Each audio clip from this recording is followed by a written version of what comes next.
Okay, let's do a little test. Make sure we're live here. Searching. Had to refresh my page. What's up? Welcome, man. Thank you guys so much for coming through. Please hit the like button. Helps the algorithm. Even the people that are hitting dislike helps the algorithm. Had to refresh. Audio check, video check. Good. Quite a bit to talk about, man.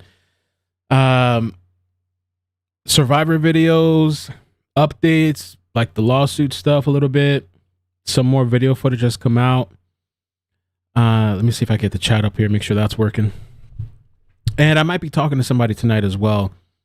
We'll see how that goes. Somebody that was actually at this concert and has a story to tell. So that's going to be pre-recorded. So make sure you're subscribed with notifications turned on. All notifications. Just want to say too, thank you to Momo for the gangster tea. Because I love my tea. Chamomile tea. It's really good stuff. And let me switch here to see what. Okay, chat's good. Bang!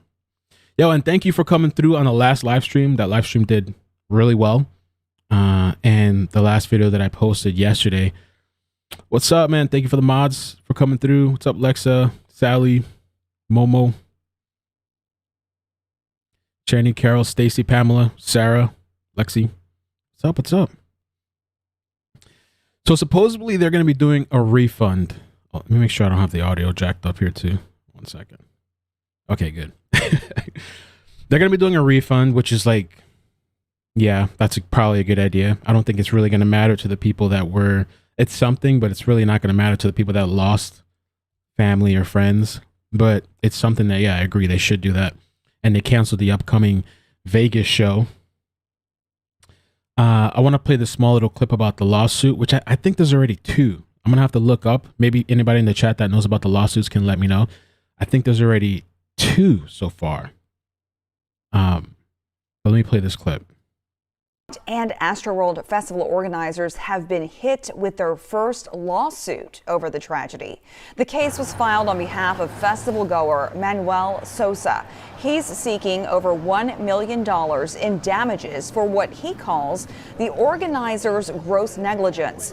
The suit alleges, quote, the defendants failed to properly plan and conduct the concert in a safe manner. The lawyers also call the incident a predictable and preventable tragedy.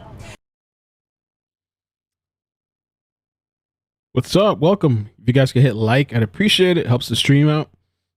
And this one here too is so this is one of the victims' families. And I believe this guy is Danish Bag.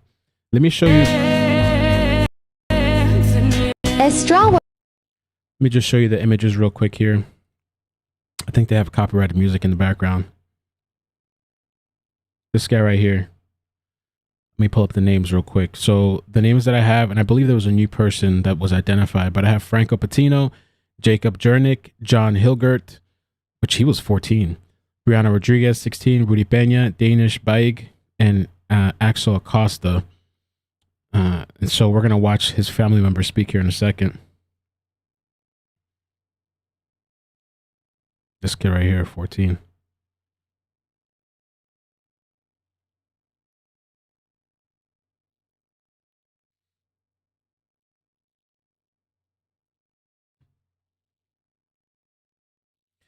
Kier, thank you for the super chat. Kier says, Mel, I heard that the crowd surge started because people were trying to inject others with something. Is that fake news? Well, and by the way, we're going to do calls after I show you guys all the clips and videos for the people that want to contribute, call in, give some of your thoughts on this whole situation, or maybe you were there yourself. But as far as the injection thing, the police mentioned that supposedly I think a security guard was injected, that they saw him, but I haven't heard anybody else state that they were injected. So I don't know. And then I've also heard people thinking and saying that like they feel like that's just something these people are making up for a cover up. I don't know. You guys tell me what you think about the whole injection thing. To Allah we belong, and to Him we Rahman Rahim. Inna lillahi wa inna ilaihi raji'un. To Allah we belong, and to Him we return. We lost our brother. We're grieving for all the families that lost their loved ones in this horrendous event. People that were and took part in this event. Travis Scott's team, the NRG team, everybody who was associated with this should be held accountable for the lives that were lost today. And the day of, we're grieving, we're in pain. We want you guys to know our brother was the most amazing person ever to us, the closest thing. He took care of my father, my brother, my mother's over there. He died saving his fiance. He died trying to save his love of his life. We're all in pain. We all want you guys to empathize, pray for our family. We all want you guys to pray for the people that lost their kids, 10-year-old kids, 16, 23. I don't know the names, but we're really, really hurt. We're grieving with you guys, and we just want you to know we're here. We're going to stay here, and we're gonna get justice for them. We're gonna make it happen. Doesn't matter what it is. And I don't know if my brothers want to say anything, but I just want my brother Thomas to rest in peace. I just want everyone to pray for my brother Thomas. I loved him so much. I'm sorry for everyone that's passed away. This is very like emotional. I haven't even watched this clip. I just pulled it up because I was scrolling, but I knew it was like, I was like, let me just try to put this to the front and then we can talk about the other things. But and also let me show you real quickly, because when I worked on the video that I made yesterday, I included pictures of like the victims. And this was his Facebook post. So he said, "I love you, my brother. I'm scared for life. You were my role model and I have so much pain in my heart. I can't believe I lost you. You were the closest to me. I feel so lost. I want you to know you passed the test of life. Your bravery and courageousness will never go unheard. You're everything in the world to me. I can't believe you're not with us no more. I love you with all my heart. I can't stop crying and being in pain. I always look up to you, brother." And I didn't expand it when I took the screenshot, but that's his Facebook. So that's who we're watching, the family right now talking. Wait, I just want peace for my brother. So please, everyone who's watching, pray for my brother and pray for all the ones that passed away. I don't know how everybody else passed away. My brother was lying on the ground. They were chanting to stop the event. Nobody stopped the event. Music producers, security, everybody. I was there. I lost my brother because of it. I lost my brother. He was 27 years young. He had a beautiful life. In 10 days, November 16th. So November 16th is my brother's birthday, and we're still gonna celebrate it because he had some plans, and we want to still honor those for him. So everyone, just please pray for all the families, for our family, and just stay united, and we'll all get through this, hopefully. I appreciate you all coming out here and letting this known, bringing this awareness, because this stuff is not easy to go by. There's a lot of people that were involved in this incident, and we need to do our job and play our part, and we need to stay united and bring awareness to this, because this is not how you handle things. This is not how you do it. You go to a concert to have fun. You don't go to a concert to die. He could stop a show for his shoe, but he can't stop a show for people. Ooh. Ooh. And that's a really, really good point. If you guys watched the video that I posted yesterday, we were talking about that whole incident in a different show where he literally stopped the show because he alleged that somebody was trying to steal his shoe. And there was this kid, I think he was like 10. I don't know what the real age of the guy. He stopped the entire thing and he taunted and told everybody, beat him, F him up. Like, and people are beating the crap out of this kid. And then they like picked him up, dragged him, and he like spit. I think he spit on him or something over this damn shoe. Wow. Because this is not how you handle things. This is not how you do it. You go to a concert to have fun. You don't go to a concert to die. He could stop a show for his shoe, but he can't stop a show for people. It was upsetting. It was sad. I was seeing people get thrown left and right, stomped, girls, guys, everybody, little kids. We just want you guys to know we're grieving with you. We're going to stay grieving with you. If there's anything, whatever you guys need from us, we're here. I'm Basel. This is my dad, Mujahid, Ammar, my little brother, Taha. My sister, Les, in pain. She was stomped on, hit, punched. Horrendous things were happening to her that I don't want to mention. But I want you guys to know we're trying to stay strong. My brother was trying to save her, and he did. He saved her, and it cost him his life.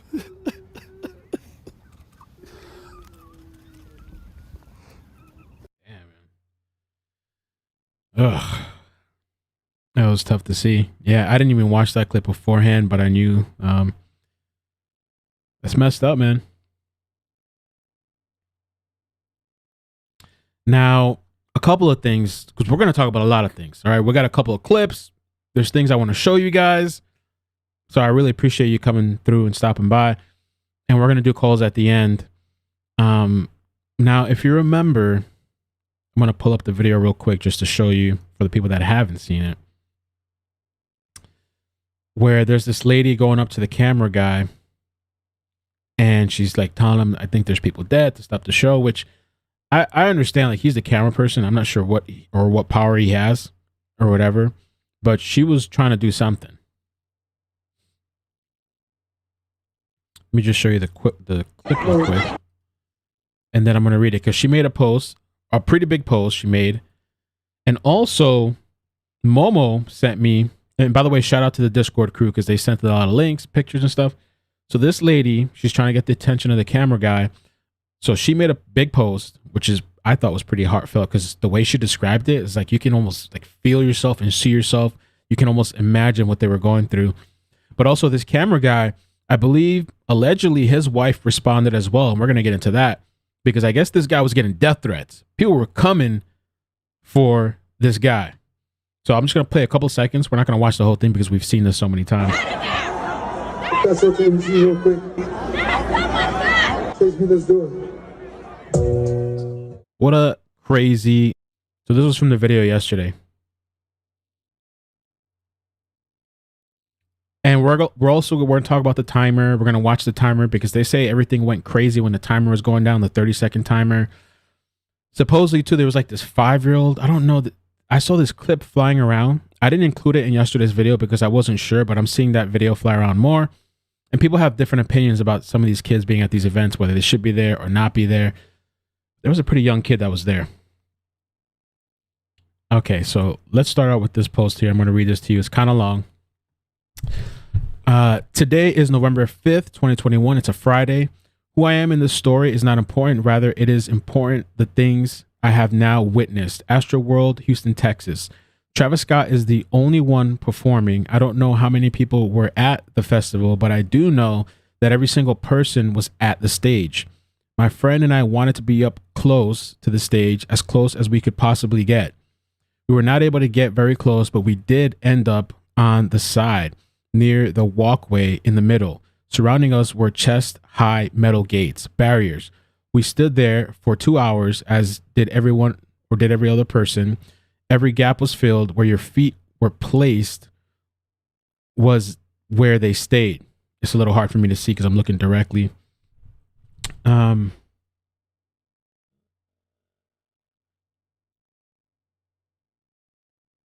Okay. Let me look at the other screen. Energy rose at the time as the time neared beginning the show. Within the first 30 seconds of the first song, people began to drown in other people. There were so many people, tall men, women and men were the only thing they could see was the back of the person in front of them. The rush of people became tighter and tighter. Breathing became something only a few were capable of. The rest were crushed or unable to breathe in the thick, hot air. My friend began to gasp for breath, and she told me we needed to get out. We tried. There was nowhere to go. The shoving got harder and harder. If someone's arms had been up, it was no longer a possibility to put them down. So people began to choke one another as the mass swayed. It became more and more violent. We began to scream for help. We could see security just a few people over in the walkway in the middle. It got tighter, impossible to breathe, as our lungs were compressed between the bodies of those surrounding us. More people began to scream for help. Some began to collapse. The music continued. Hundreds of people ripped their vocal cords apart, screaming for help, but we were not heard. There was nowhere to go. My friend was trapped between people on every side of her, and she desperately tried to move towards the rail. It was no use. The screaming intensified as more people realized they could not breathe. We begged security to help us, for the performer to see us and know something was wrong. Nothing of that came. We continued to drown. More and more. One person fell or collapsed. It doesn't matter how it started. Once one fell, a hole opened in the ground. It was like watching a Jenga tower topple. Person after person were sucked down. You could not guess from which direction the shove of hundreds of people would come next. You were at the mercy of the wave. I watched my friend be dragged away from me and lost sight of her. I began to realize in that moment that there is a way to die that not many people know about, being trampled to death. I saw terror in every eye that I met, even the ones that told me to breathe and stay calm. We knew there was a very big chance some of us would not make it out alive. I was pushed away from the rail into the crowd of people where I could hear from another direction the shrieks of animals. It was happening all around me. These sinkholes of people. I was moved back towards the sinkhole I started at and was pushed to the edge of it. I sunk my feet into the ground, put my arms out, and tried to stop anyone from entering the circle or pushing those already in it. I was shoved further to the ground, my face down at the cold, hard plastic below us, and saw a body of a man, his face below mine. I lost it. There were people below the ones I could see from above. There was a floor of bodies of men and women below the 2 layers of fallen people above them. I began to shriek. I felt a primal tear rip through me, and I'm not sure anyone understood the magnitude of the floor. Testing. Okay, good. I just want to make sure we got the audio because I was just imagining myself reading all this and the mic wasn't working. But super detailed. I'm going to continue. Crazy. And I'm going to show you some clips of like the waves and stuff and people falling. It's really, I can imagine, scary. And I was wondering too, because when we do the calls, people, if they want to call in and tell me some of their experiences, because some of the people have messaged me, they said they've never experienced anything like this at any festival, and I was thinking and wondering, what is the most deaths that have ever occurred at a festival?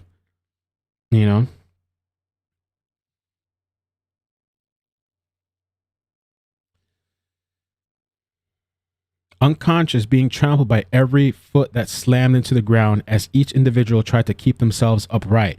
I saw his face. I became a shield for him. I think he smiled at me.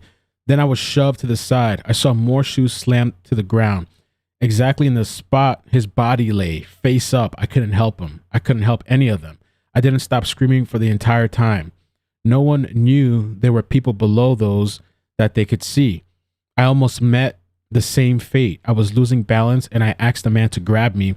He pulled me up and I righted myself for just a fraction of a second before I was sucked back into the crowd. I couldn't take what I saw. I had to get out. I had to get help. I had to do something somehow. I went toward the back of the crowd at a guardrail. A man pulled me over it. There were so many people just standing there like nothing was happening, like people weren't dead a few feet from them. I saw the cameraman, his eyes glued to the stage, elevated on a platform that looked directly into the crowd. And this is the last one here. This is the whole video that I was just showing you now. This is this woman telling her story. And the weird and interesting thing too, from the accounts of some of the people that were there, some people were saying there was like hundreds of dead people, but so far they're only saying there was 8 deceased. There's people still in the hospital, I think. So I don't know, were these people just unconscious and they were revived? There's a lot of talk of people thinking that feeling that there was more that are dead. And so it continues. A platform that looked directly into the crowd. I climbed the ladder and pointed to the hole, telling him people were dying. He told me to get off the platform and continued filming. I screamed over and over again. He wouldn't even look at me in my direction, so I pushed the camera So I pointed towards where I had just come from. He became angry. He called someone else up.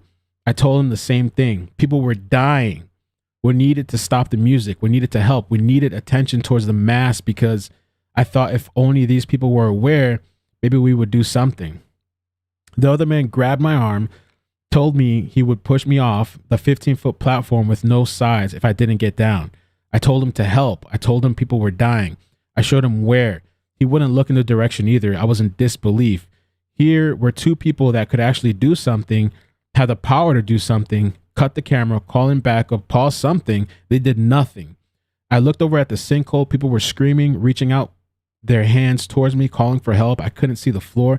The strangest thing happened in that moment. People began to boo at me. Amazing, right? And that's where, like, there's so many questions about, like, you know, how people handle some of these situations when somebody needs help, which this day and age, like we talked about, people will step right over you. People, they see their favorite celebrity and they'll start pushing and doing all this kind of crazy shit just to be next to their celebrity. People are dying and they just walk right over you like nothing. They pointed at me in fury, unleashed the rage. I screamed people were dying over and over and no one would listen. Somehow I ended up on the ladder going back down, mindlessly. I should have ripped that camera to shreds. I looked over to the guard in the eyes and told him he was the one responsible for countless deaths. He did nothing. I went under the platform, called 911. The only thing they said was they were calling the medical team in. I told the operator over and over we needed to stop the concert because we just needed a pause.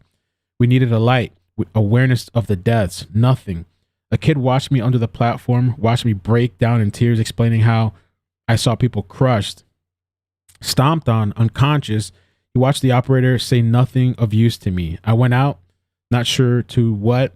Suddenly, two men in red medical shirts, looking confused and lost, bumped into me. I explained everything and told them, and they told me they had gone in and saw nothing. Two girls that were there in the pit with me were standing beside me. Heard that, helped explain it was there. We led them to it. They climbed to the metal gates and went through to the people. Those were the only ones working that were brave that night. I had endless respect for those two men. We waited, and two girls and I, and watched people begin to thrown over the railing. People trying to escape the cage we had been in. A little hard there at the end. So that was her post. Did my best there. And this is the lady right here. You know, I posted in the video yesterday. Pretty crazy if you ask me. Now, supposedly, and Momo sent this to me, supposedly, let me show you this, guys, now. This is the cameraman's wife, okay? Supposedly, she's a woman responding. She's not too happy. She's defending her man. Give me a second to kind of catch myself. Now it says, before you go assuming he did nothing, you should probably realize there's far more that happened that isn't on video. He did call for help. The only communication he had was with the guy's calling camera. That box on his back pocket is used for the earpiece in his ear to hear camera calls. As you can see, he was having to tell people to get off the platform that busted through the barricades prior to this young lady climbing up. Those headphones on his head are noise canceling, so he can hear the camera calls. He had no clue what she was saying at first. Once he realized what was going on, he called for help. The two medics who eventually, which is what she was referencing, eventually arrived, did so because he called. So that could be to contention because she's claiming she called, you know, I don't know. She did the right thing by making him aware, but spreading false information that he did nothing is flat wrong. He was doing his job. What happened in that crowd is in no way his fault at all. I can tell you, or I can't tell you, if the guy who worked for Apple actually told her he would push her off if she didn't get down. My husband, the guy running that camera, flat said he doesn't know what their conversation was, but he does know he came up there. Or I guess she meant to say she came up there. My husband isn't a stage hand. He isn't security. He isn't medical. He isn't a video technician. He did all he could do, and that was notify them what was going on. He did not have communication with directors during the show. He does not have the power to shut down any concert at any given time. You people are blaming a man that had absolutely no control of what was happening, and accusing him of doing nothing is just flat wrong. He called for help. He did all he could do. You're watching a short video and listening to one person's account and running with it. That's what's wrong with this country now. People are real quick to believe what they want instead of waiting for all facts. Was her experience traumatizing? 100%. Was she doing everything she could to get help? 100%. Should she be recognized for that? Absolutely. But my husband doesn't deserve the bashing and the death threats and false information flying around. He called for help. He notified the only people he had communication with. He did all he could do at that very moment. So this is kind of interesting and kind of crazy, and just, I mean, kind of the back and forth, so you guys can get like those two perspectives. Now, this is the countdown that a lot of people are referencing. Can I get this in a bigger screen? Or just a bigger screen? Let's see. Let's see if I can do this. How about that?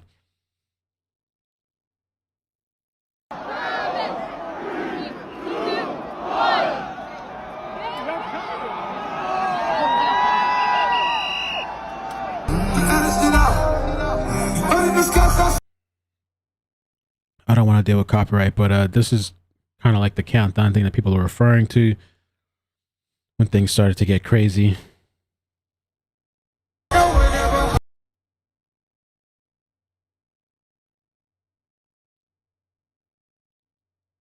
Never seen anything like this. And this is a good video clip too. This is like an overview. If you guys wouldn't mind hitting like, please. It really helps out the stream. And just thank you so much for being here with me during the live. That's crazy. Those are all the people that showed up for Travis Scott. I've never seen anything like this.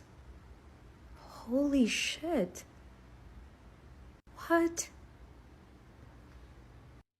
This is what she's claiming earlier that day at NRG Stadium, Houston.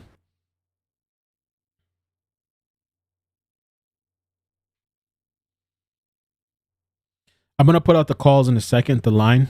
I'm going to wade through these videos so you guys can call in too, because I'm sure the people that want to call in and share their thoughts, or people that have been to festivals. Now,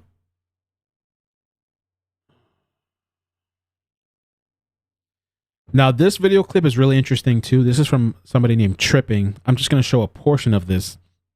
But if you type in Tripping, or I'll put the link when I have a chance in the description, you can watch his full video. But he was showing like what happened right before the place even started. And that is people getting into the festival and how crazy it already was.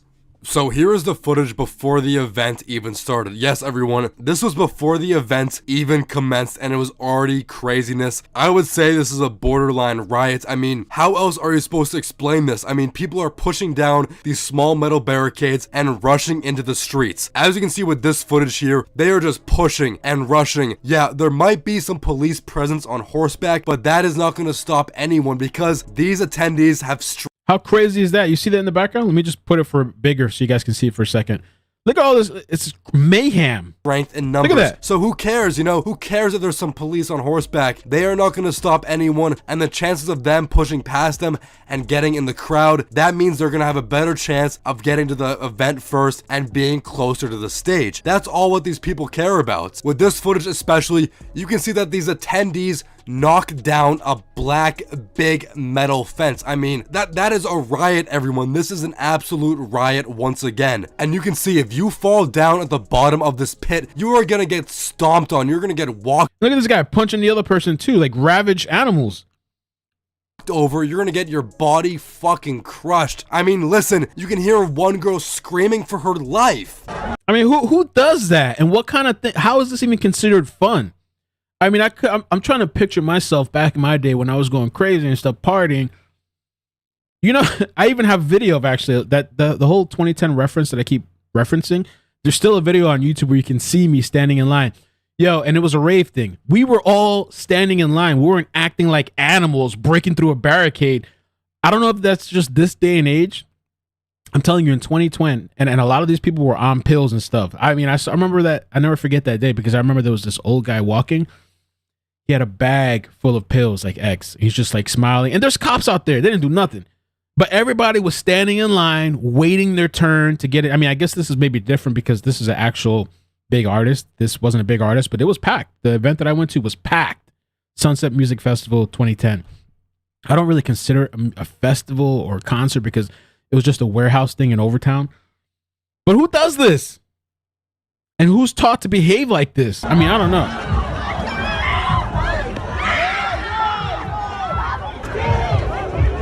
If I have time and I remember, I'm going to show you guys just the beginning portion of 2010. And you'll see us standing in line. I don't know where these people come from these days that this is how people behave. I guess I don't know.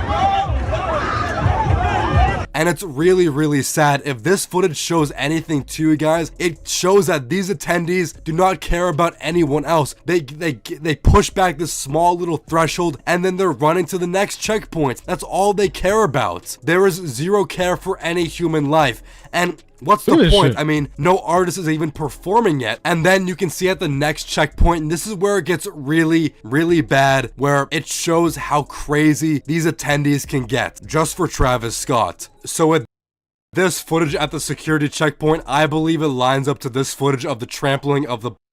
So that's what I'm going to play for that. But I am going to put his link. You can watch his full video that's tripping online. I thought he had really great footage. I'm going to add it right now real quick. Give me 1 second. Tripping video. Check it out. Okay. So I added him there to the description so you guys can check it out. And again, if you wouldn't mind hitting like, I'd appreciate it. Let me get the super chats real quick as well. And then we'll move on to the next clips. And we got to get to the calls too.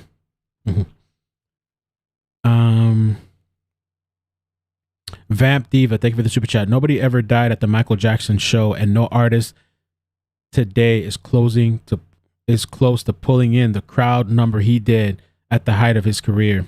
True. I mean, I don't know about the Michael Jackson thing. I'd have to check it, but if it's true, that is interesting. Boss Black says this was not Travis' fault. This is the promoter's fault. Live Nation is responsible for making sure there's enough staff and security measure in place. Boss Black said, folk, the Who had 11 people trampled and killed, were asked to stop playing during the show and said no, and they didn't care and kept playing. Damn. Kiss Me Under the Moonlight. How does anyone know the cameraman's name to message? Yeah, I don't even know. The internet, man. The internet.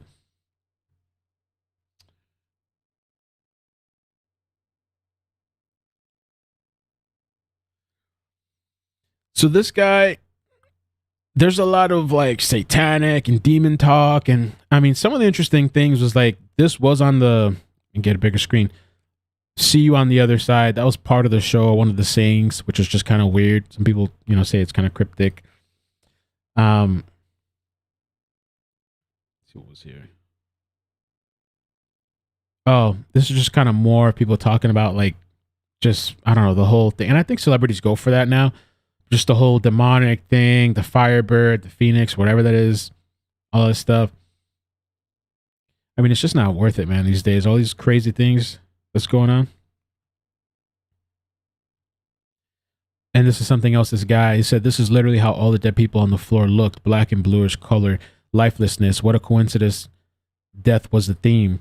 This is the guy that, if you guys saw, I'm not going to play the whole thing. All right, so shit, I'm about to... This is his actual Instagram. Do this video to let everybody know what the fuck happened to that Astroworld, bro. Like, okay, so when I first got there, that's when Master P was performing. It wasn't that many people there, so I had went, So I'm not gonna play that because we already saw it, but this is his page, and what I am gonna play is this witness account that he put. I've never experienced anything like that in my entire life. Probably because I've never been surrounded by so many lifeless bodies. I haven't been able to stop thinking about what was happening all around me. It was so demonic. The energy was so demonic. The set was demonic. Travis was demonic. We were literally in hell. Like, it felt like we were in hell. Nobody could breathe. We were all suffocating. Everybody around me was suffocating. We were standing on our tiptoes, and all you see is everyone around you, chins up, gasping for air, and that's all you see around you. There was no room for mosh pits. There was no room to breathe. We couldn't even breathe. We didn't even have enough room to, like, I'm sore. Like this hurts to take a deep breath today. Like, we couldn't even breathe in there because everyone's bodies were literally suffocating us so bad that people were bleeding out of their mouths and their nose. People were screaming bloody murder, literally begging for help from anybody. There's nothing that anybody could do. The floors were covered in bodies. You're doing your very best. We're fighting for our fucking lives. We're doing our very best to stay up. You couldn't even put your foot on the ground. You're stepping over other people. You're stepping over other people's shoes, just trying to fucking breathe. I'm surrounded by unconscious bodies. I don't even know if these people were alive. There's just people all around you with their eyes rolled in the back of their heads, just being moved with the crowds. There was nowhere we could go. We were trying to push back. We were trying to push back to get out. And we're just getting pushed forward. We're just getting pushed deeper into the crowd. There's sinkholes of people in the crowds all around me. Like, if I would have hit the floor, I would have never gotten up. You can see, like, adults holding their children up, like, trying to get them to safety. There's kids, like, pissing and shitting themselves as a trauma response. Like, imagine going to your first concert and, like, this is how you think, like, concerts are. Like, it took us 30 minutes to get out of the crowd, and we were in the back.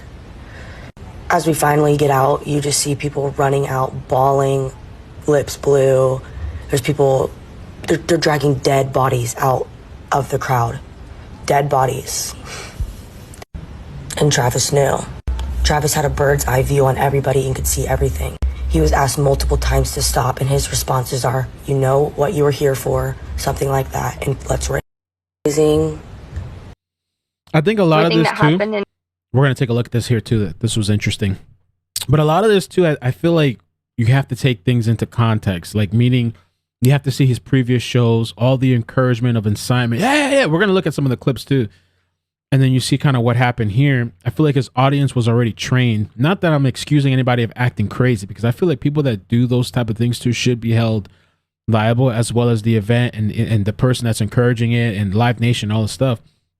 And I remember a long time ago, I think this was 2010. 2010 was probably the craziest year of my life. But I remember, I went to this club somewhere in Florida, like whatever. It was a rave type of thing. And I drove there with my friends. I was driving. We're supposed to have fun. We're supposed to, do our thing, pop whatever, And when I get inside, the place is super crowded. And I'm not talking about the space thing, because when I went to space, there was that one time where it's literally people on top of each other. Like, you could barely breathe. Everybody's sweating, people pushing. But there was this other place that I went and I would get an anxiety. It felt like when I was looking, I would be standing in the back and I'd look at the people and it looked like they were entranced. And you can tell, and you probably know that most people are probably on something, and you're watching the performance on stage. And to me, I would almost see everything like slow down, and it would creep me out. I would get an anxiety. I don't like being in these huge ass crowds, people on top of each other. You can't breathe. That doesn't seem like fun to me. That does not seem, me personally, like fun at all. And I left. I walked out. My friends were like, oh, yo, Mel. I was like, yo, you can stay and get a ride from somebody else, or you can leave with me because I'm gone. And I dipped. I dipped. I left. I'm sure they still remember that to this day. They were kind of pissed because we paid tickets. I walked out of that shit. Eventually, sorry for all the cursing. This ended our relationship for several different reasons, but he is absolutely traumatized. I'm still there. I'm still helping him with mental health resources, but here to expose the truth about Travis Scott and what happened to Astroworld. My boyfriend, now my ex-boyfriend, was a medic there a couple nights ago, and he told me everything that happened, and eventually this ended our relationship for several different reasons, but he is absolutely traumatized. I'm still there. I'm still helping him with mental health resources, but on his behalf, I am here. And I honestly, sorry to I used to have a fear too of like dying at one of these events, and I would always like imagine. It's a horrible thing. Just the way I would think. Though I would think of the worst possible scenarios, and I would think of like how horrible would it be for something to happen and it's just this loud music, and that's one of the last things you hear. Just this constant. People really are like once that music is going and they're in these environments. If you just sit back and just watch these people at some of these places. I mean, it was a long time ago for me, but they're like entranced, and they're all just like, and to me, it was almost like in slow motion that I was watching. It was just really creepy. I'm here to share exactly what happened and why Travis Scott is literally the fucking devil.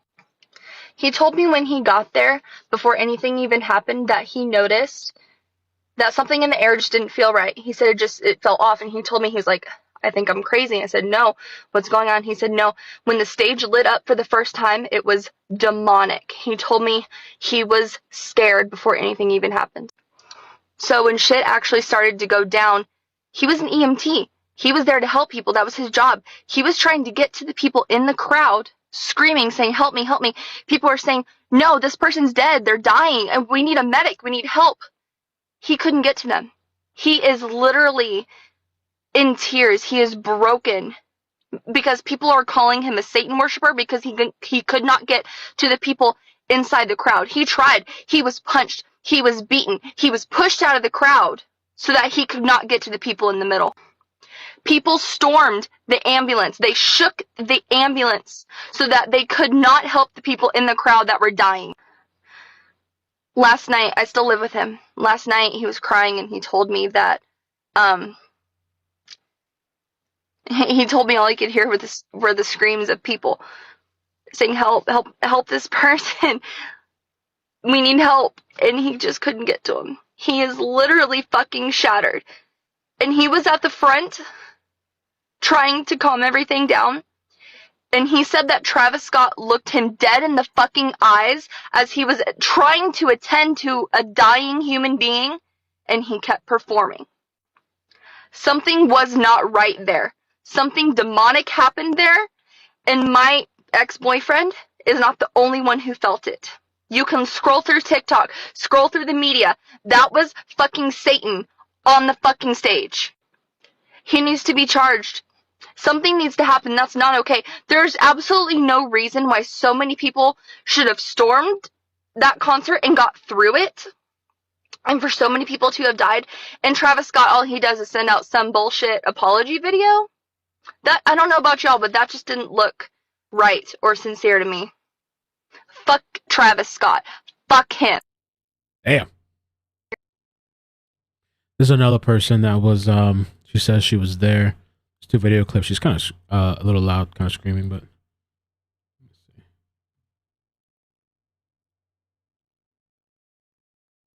Refresh. To be said. Those that were at Rolling Loud, New York, both of them, that was almost us, bro. I literally have PTSD and anxiety from Travis Scott's crowd 2 years ago. I only survived by the grace of God, and I left that crowd hours before Travis Scott was even performing. I go back to Rolling Loud last Saturday. I tell myself, oh, I'll be in the back. And Rolling Loud is kind of like a crazy event. There was actually a missing person that I covered from, well, she was from North Florida, but she drove down to Miami. Some of you guys that have been here on the channel, you might remember that. And video came out of her. We never really know what happened to her, but she was found, but we don't know what happened in those days. There was this guy that said he saw her, I think, partially nude, and he took her in for a day, and then she left. I don't know. But that Rolling Loud stuff gets kind of crazy, too. I mean, not all these deaths, you know, but... I won't be near anybody. Those people don't give a fuck about your life. They will sell their souls to be at the front of that stage. Have no idea what they're getting themselves into. Last Saturday, maybe 15 minutes before Travis Scott started, I texted my mom because I thought I was going to die. I was nowhere near the front, nowhere. All the way in the back, like by the beer and shit. I saw girls convulsing on the sides. I saw people passed out in the crowds. I saw people being carried out on stretchers. I saw people being crowd surfed over, passed out. This is the third time. I saw it. I feel like this really needs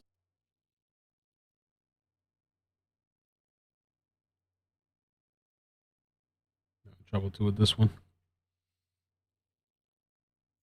This needs to be spoken about, so here we go. It doesn't feel right for me to know this information and not at least try to pass it on. Young people, your lives are not worth it. These kids will sell their souls to be at the front of their favorite artist. I almost died at Rolling Loud, New York because of a Travis Scott crowd. It's getting worse and worse every year. People rush to the front so crazy. There's literally no air. Literally, I was swooping into the air to breathe. I was lucky if my toes were touching the ground. There was not enough room for my feet.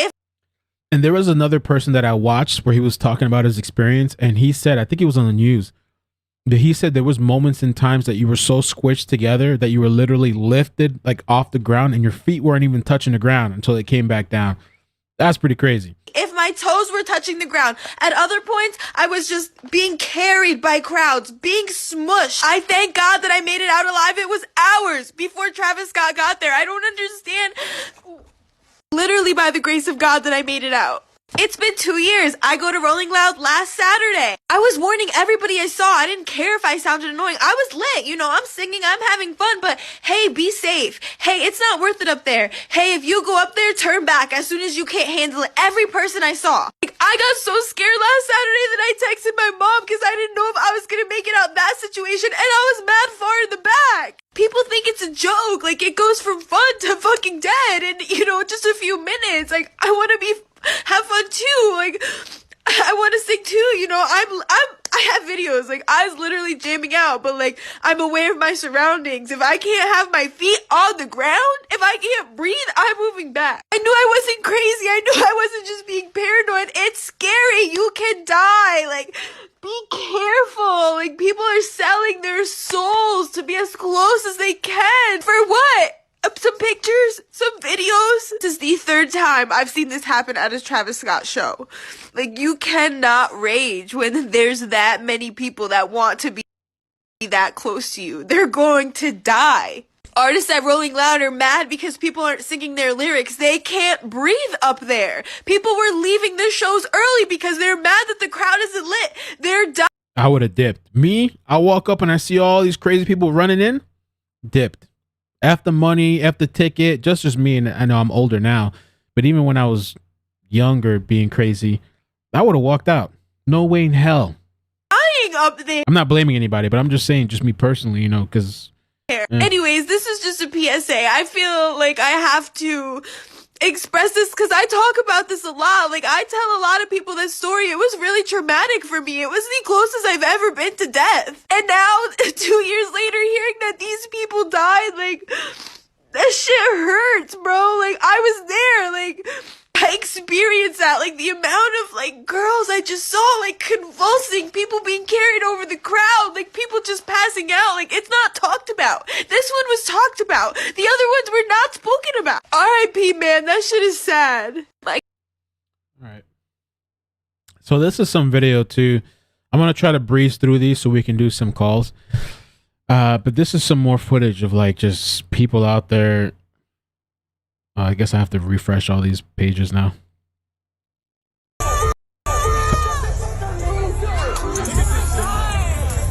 Bro, I couldn't do it. I mean, you can't even move anywhere.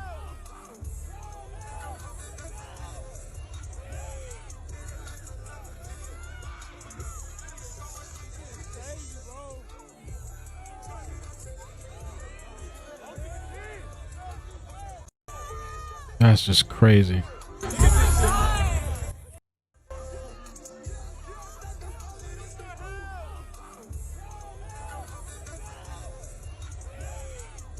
My God. When Travis came out, and as soon as he came out, before Travis came on.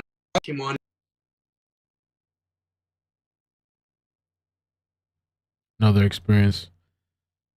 Okay, so like I said, an hour before Travis came on, it started to get, you know, I'm thinking, okay. And my group, we were kind of like, it's almost like, it was like a current. I got really close to the front right when Travis came out.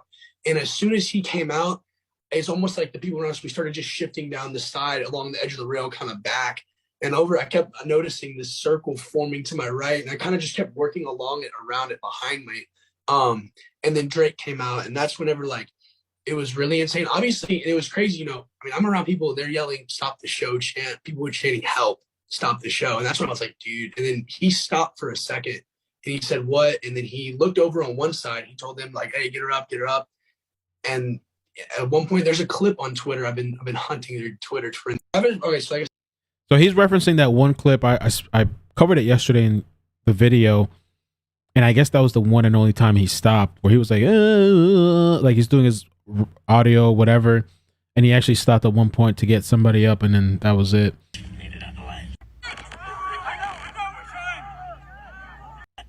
That I survived. There was one point, I don't believe in God very much, but I was praying to God that I made this out alive, and that me and my best friend made it out alive.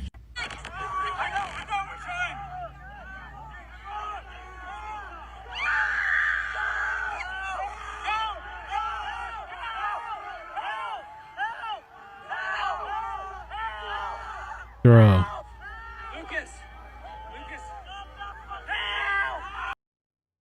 Shit is not worth it, dude. What happened? Comcast acting up. That I survived. Oh, Lord. My bad.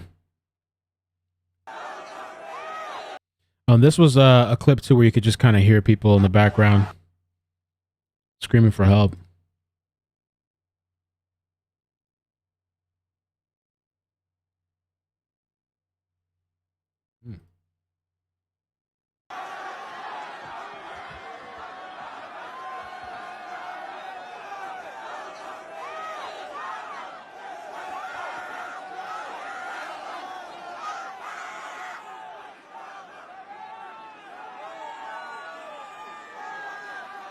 Hold on. Turn the lights on. I think I see somebody in the tree. Turn the lights on. Oh. And supposedly, this looks like the same place. I don't know. You guys can tell me. I've seen this video clip flying around. Supposedly a 5-year-old at this place. You know, some people argue and defend. You know, it's all ages. There was some sort of, you know, used to be an amusement park, so whatever. I personally wouldn't do that. A child like this to this kind of event.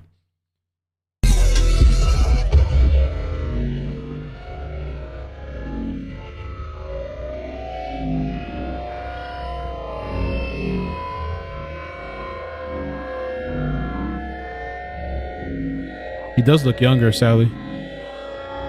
Bruh, I saw this and I'm like just shaking my head. But at this day and age, you can't even say anything about that because people get upset and they ridicule you. Oh, it's supposed to be. Personally, I wouldn't do it. But, you know, everybody's entitled to their own thing. But yeah. And this looks like it. I think this is the same event.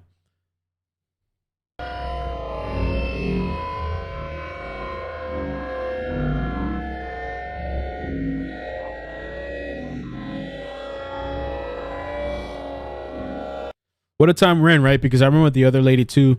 She was thanking God that she's alive, and people got upset with her for thanking God. That she literally had to make a Twitter post saying that, hey, I respect everybody's belief, but this is my belief. Like, we're in a day and age that you say, thank you, God, that I'm alive.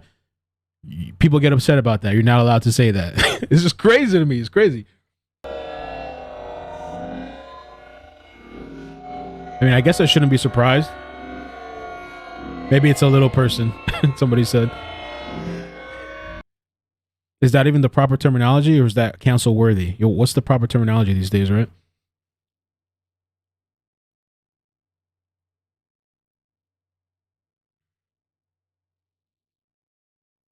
I think all my clips are kind of like messing up for some reason. So this was an hour before he got on stage. Everybody trying to get out this hole. Hey, she needs to get out. I can't fucking move. Damn, look at this. Oh, they're trying to help her out.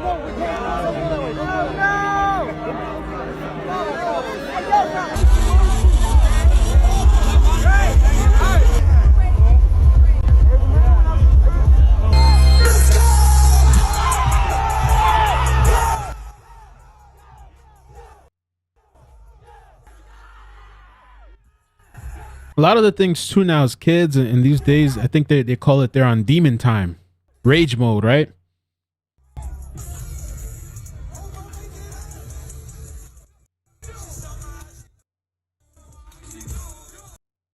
Avoid the music. Rage time.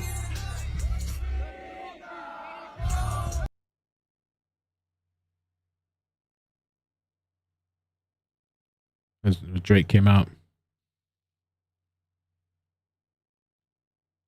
Oh, this was super interesting. And so this was from a different event, okay, but Travis Scott. And it's kind of interesting because of the peer pressure that kind of happens. Let's see if this will play. Come on. I'll just play it like this. Stage at a Travis Scott concert, and Travis made him crowd surf or go home. You gonna get off the stage, you better act like you know, nah, ain't no nah. I mean, he shouldn't have ran on stage, I guess, but then now Travis Scott is like, well, now you got to go crowd surf. Yeah, start right there, because I don't want you to fall right here. You know what, you did your, no. Stay right here, OG. Yo, if you come out that pit, you got to jump back in that bitch. You say you too what? You too heavy, man. Get your man. Yo, it's either this or you go home, OG.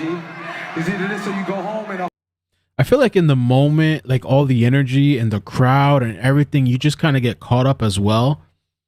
I mean, hey, yo, if he can't do this, I want the whole VCU tomorrow to let him know tomorrow, bro, you came on Travis Scott's stage and you looking like a little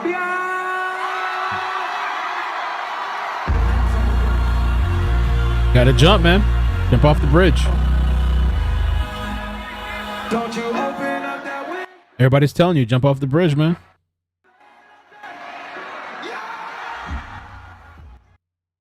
It looked like they saved them. The other thing I was wondering is, who are these people that are catching people? I'm not catching nobody if I'm in the crowd. I'm not going to be, hey! Who are these people that are catching these people that are jumping in? I'm not catching you.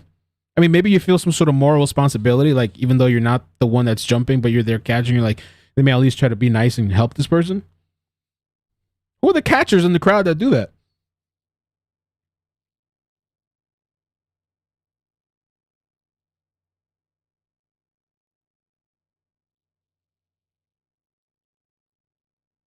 We're almost caught up. And this is just like the beginning of the show and more references to, you know, the imagery.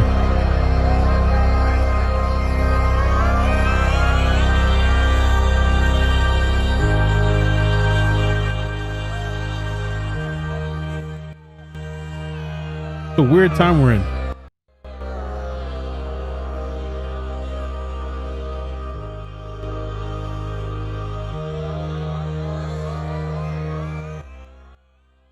Be careful, I don't know what's copyrighted. But yeah, that was the beginning of the whatever, the performance. It's another story. Hey, bro, be careful, bro, you can. Hey, don't go that way. Don't go that way, bro.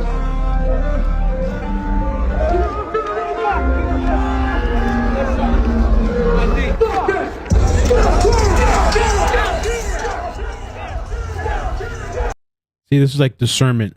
This guy knew to get the hell out of there. This is what it used to be like back in the day, especially like plur days, rave days. You try to look out for one another. You help each other out. Someone needs water. You get them a closed bottle of water because if it's open, they think you did something. A closed bottle of water. And this guy actually commented under. Let me see if I can do this without messing it up. He said, bro, that was me in the video that you told don't go that way. I was trying to look for my sister since we got separated. We both made it. 62,000 likes. How amazing is that, huh? That's what it used to be like back in the day when people had compassion for each other and stuff and try to at least look out or whatever. Not anymore. People, these kids now, they stomp, or people in general, they just stomp right over you, walk right over you. That's what you get now.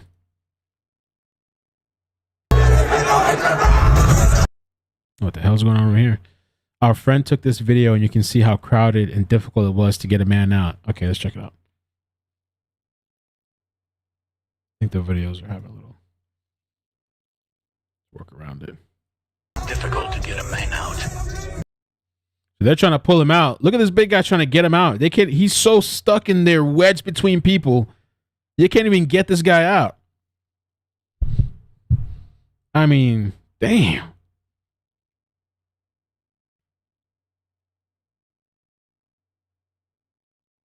Incredible, huh? Yo, someone jump! Hey, body on the floor! Help, help, help!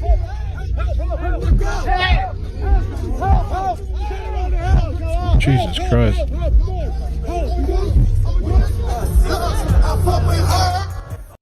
They were able to get her up and save her. I mean, hopefully she's okay. Astroworld Festival. And last night was day 1. Unfortunately, day 2 was canceled. And a lot of tragic events had taken place at this event last night. It was crazy. Although it was crazy, everything was preventable for a fact.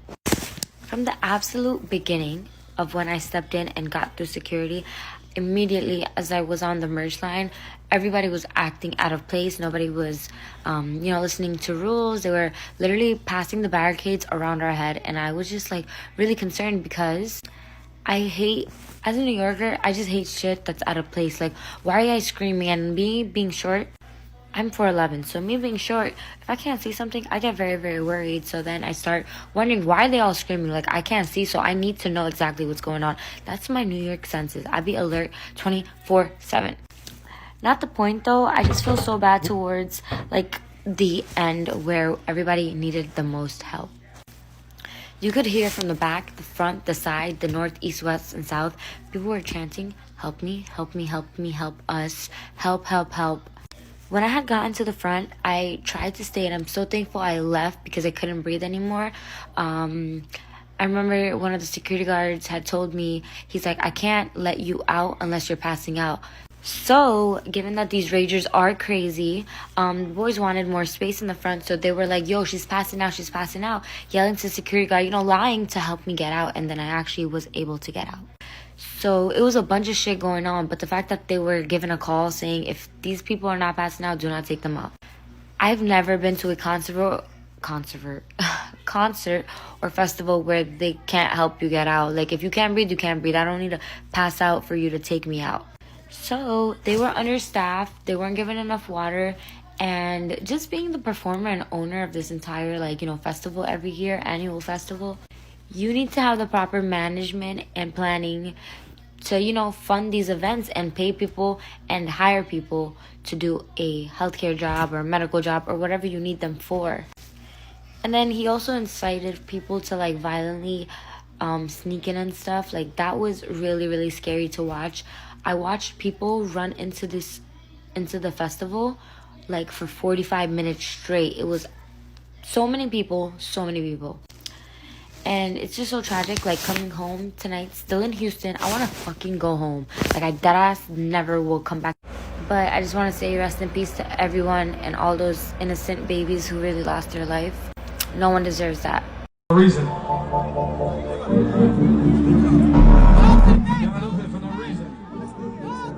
This is just some more having people jump off and all that stuff. I mean, I guess that's a normal thing in his events, That's what I'm saying. You take into context all the other events, This was Rolling Loud New York 2021. All right, so here's what we're going to do. We're an hour in. I want to do some calls. I do have one more clip to play. I think I front loaded a lot of content, but I think it was good because we got a lot of information out. Let me set up the call thing, and mods, if they could put out the call number, and it's going to be a 3-minute limit. Unless you were in this place yourself, I'll try to give you a little more time, but we got to stick to 3 minutes. Tonight, I'm supposed to be interviewing somebody. A mutual friend knows somebody that went to the event. He said he saw a body, he saw all this kind of stuff. So I'm going to be talking to him one-on-one, pre-recorded. So I'll post it when it's ready. I don't like to do the live thing like that. And let me call in. Again, if you guys wouldn't mind hitting like, I'd appreciate it, man. Thank you so much, really, for hanging out with me. Crazy situation. One day, I'm going to tell the story of 2010. One day I will. I've been patiently waiting. I was gonna do it at 100K, and 100K came and went pretty fast. But I want to make sure the timing is right. I don't know if there ever really will be a right timing, but I do want to tell that story just for like younger kids or people, teenagers, whatever. Just my thoughts on partying and just safety. Like, I look back at some of that stuff that I did and went through. I can laugh at it now. At the time, I think I was like traumatized, man. Like I was freaked out, like surprised at just the night that I had. And I really don't think people should go tripping at these events. I knew people that would go tripping to concerts and just raves. I don't think it's the right place, especially if it's your first time like me. Don't think it's the right place at all. I really don't. I think that stuff needs to be respected and done properly. If you're going to do it, it needs to be well researched. I don't think it should just be like, oh, I'm going to go pop acid and shrooms, whatever, you know?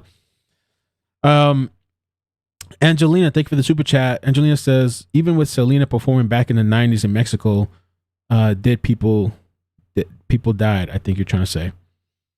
How many people? Was it a lot? Jeannie says, I went to a B-52. Oh, wow. I remember that. I haven't heard of that band in a long time. B-52, is it called? Concert back in the day in the 90s, and they stopped mid-song and refused to play until the people in the balconies stopped jumping and hanging over the sides. Yeah, there's a lot of liability when you're holding these kind of events, I would think. Chablis says, do we know what the legal ramifications for Travis and Live Nation yet? Wondering if manslaughter will be charged. This is so horrific. I have no idea. And maybe one of the lawyer channels would be good to answer that kind of question. The YouTube lawyer channels.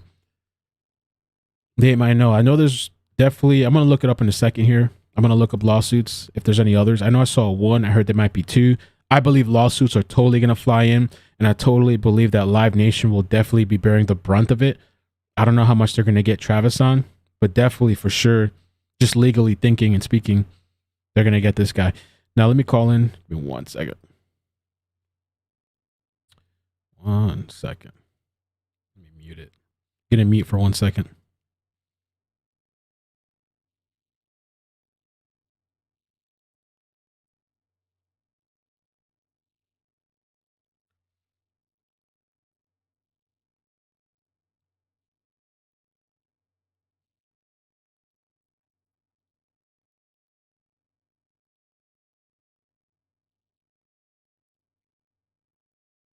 Interface.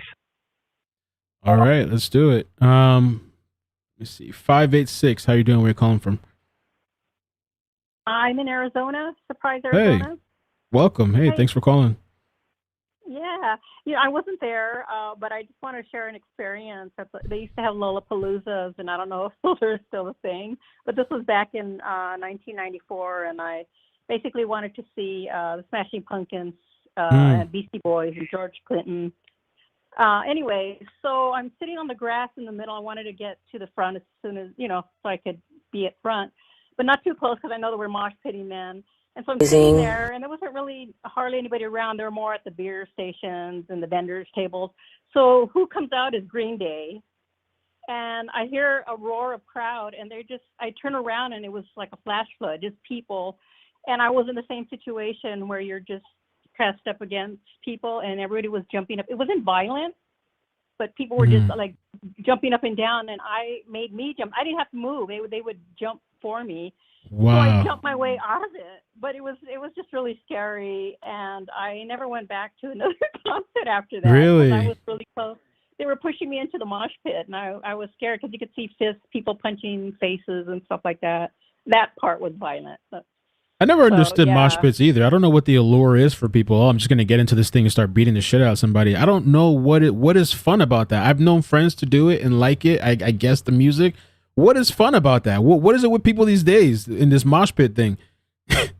And it's not even a mosh pit anymore. They don't even create that. They're just punching you wherever. But I wanted to ask, so the people that rushed those gates, are they the cause of this? That's a good question. I don't know. And I was thinking, and like, maybe they should go after these people. I don't know what you guys think in the comments too. Like, maybe they should be held accountable. They have all their videos. I mean, their faces on video.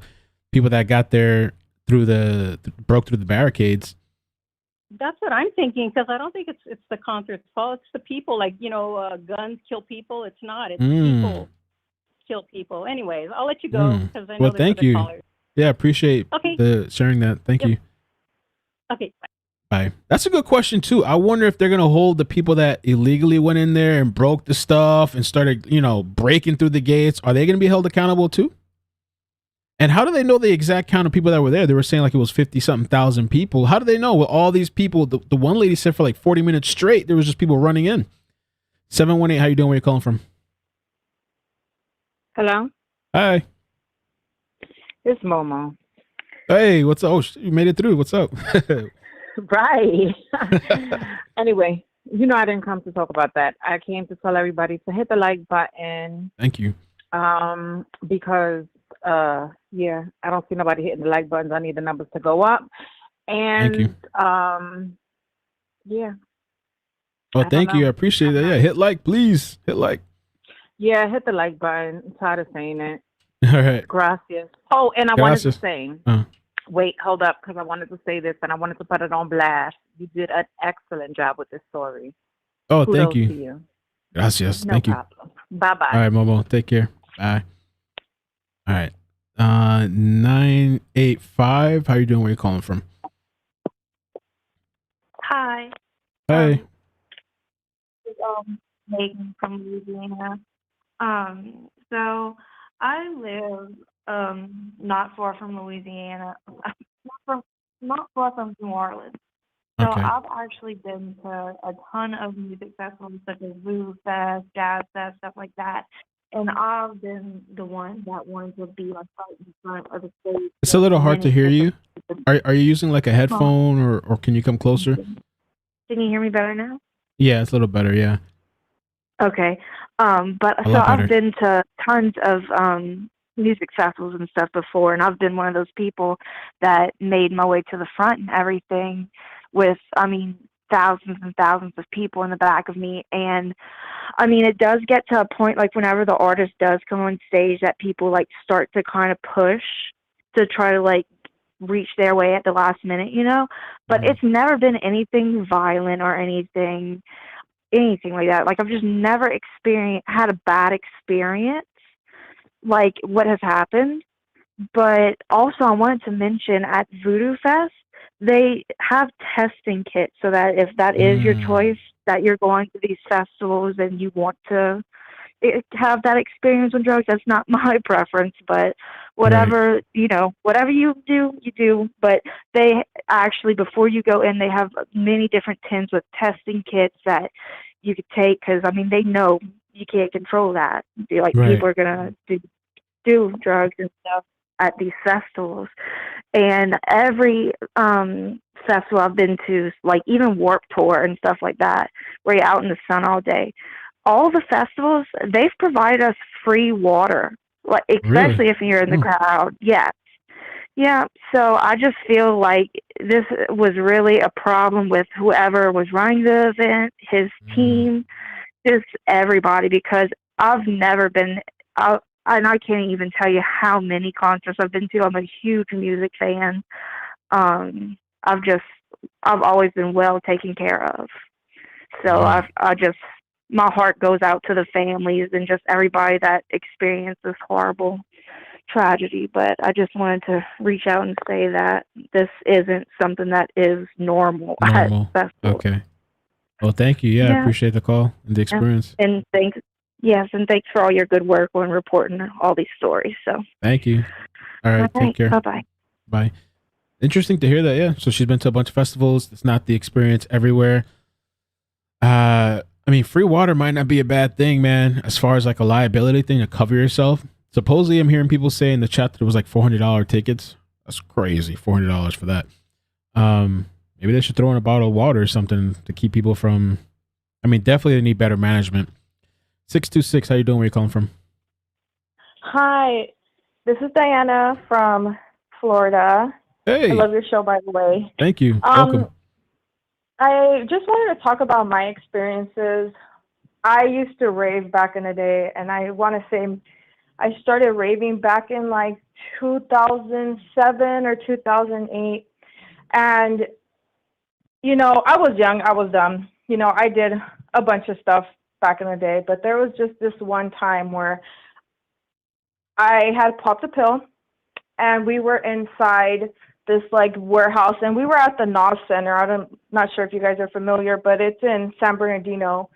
And we were at this rave, and they had like 2 big stages, and then they had warehouses where they had other stages in there. So you would go from stage to stage.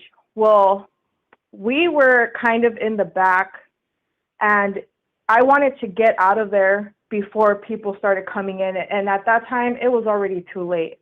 I was so scared because there was people coming in, people coming out, and we were just like stuck in there. At that point, this stuff is kicking in. I'm terrified. I'm getting scared. I had really bad anxiety. I was hyperventilating. I finally got out.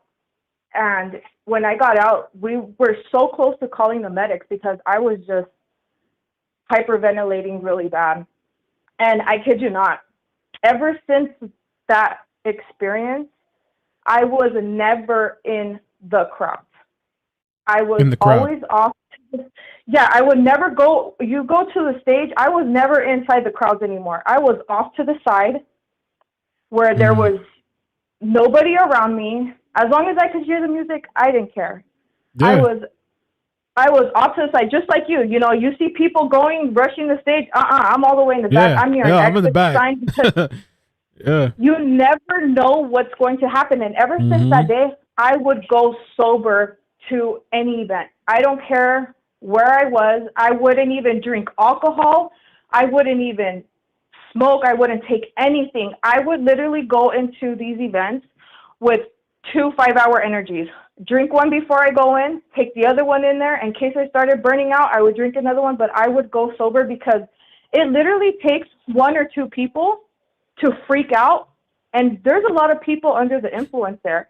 Then everybody starts freaking out, and you just never know what's going to happen. So what happened there was scary.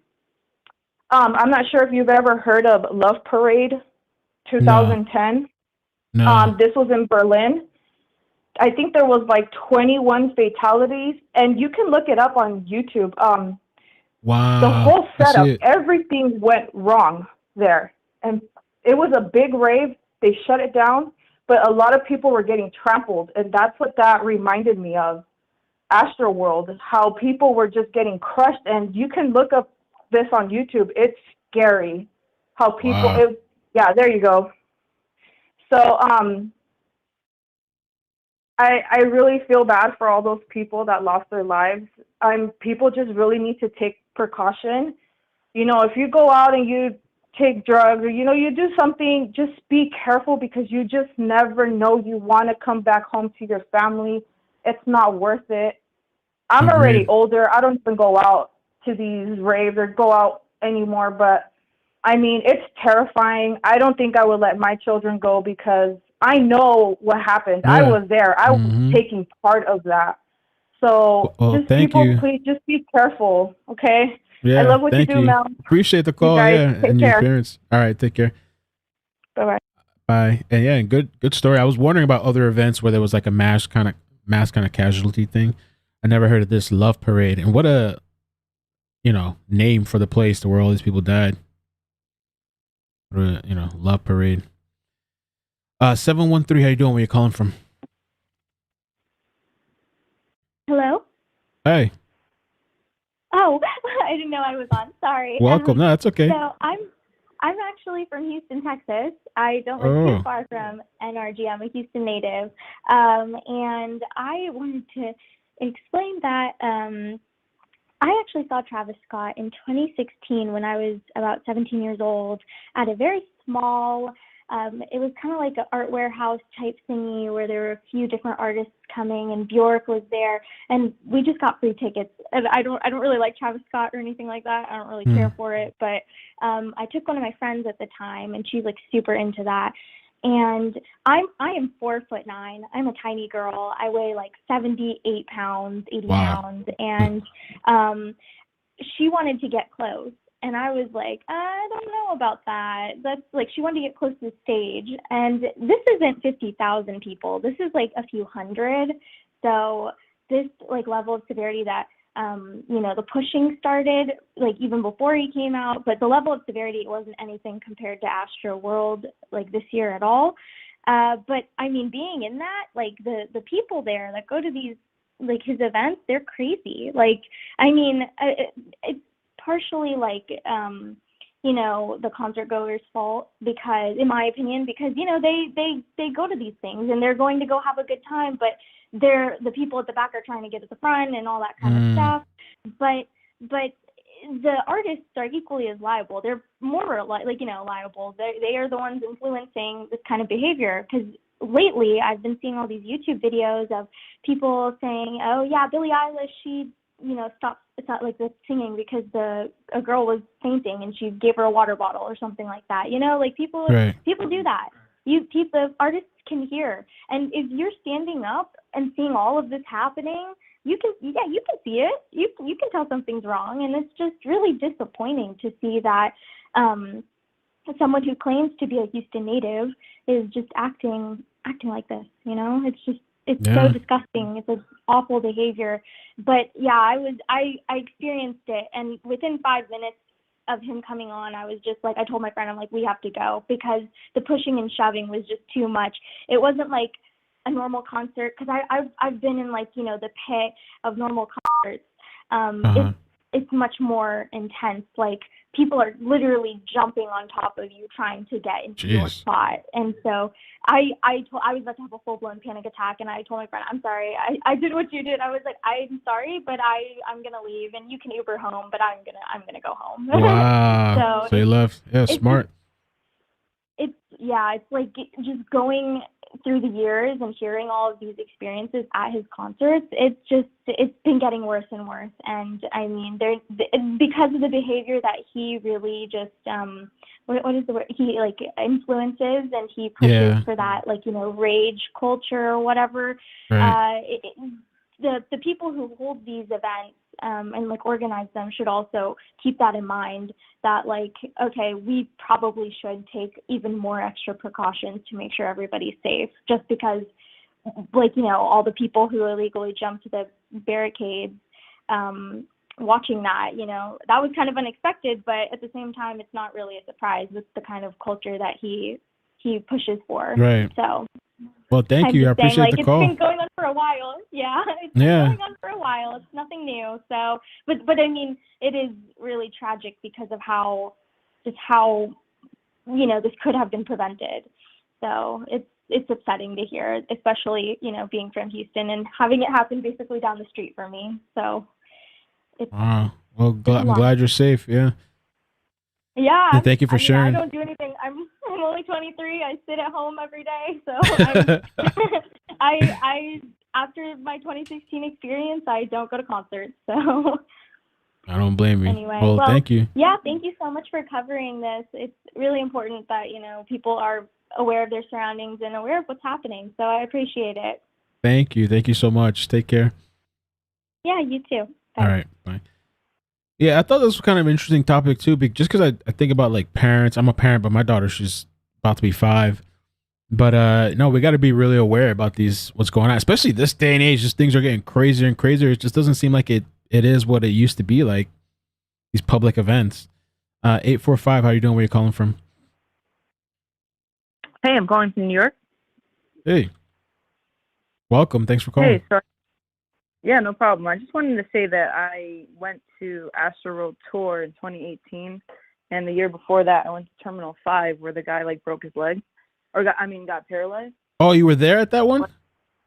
I was there at both, yeah. So the one in Terminal 5, although like on the news it says like 2nd floor or 3rd floor, he actually didn't get pushed. I was like close to him, and he like just jumped, and like, if you see videos, you could see Travis Scott literally like tell him like, yo, you gotta jump, and he jumped, he got a ring for it. But like later on, like he got sued for it, basically. He wanted money. Who got sued for it? Travis Scott. Yeah. Oh. Yeah, so one. So you're actually saying that the happened. kid that was the guy that was paralyzed, you're saying he jumped on his own?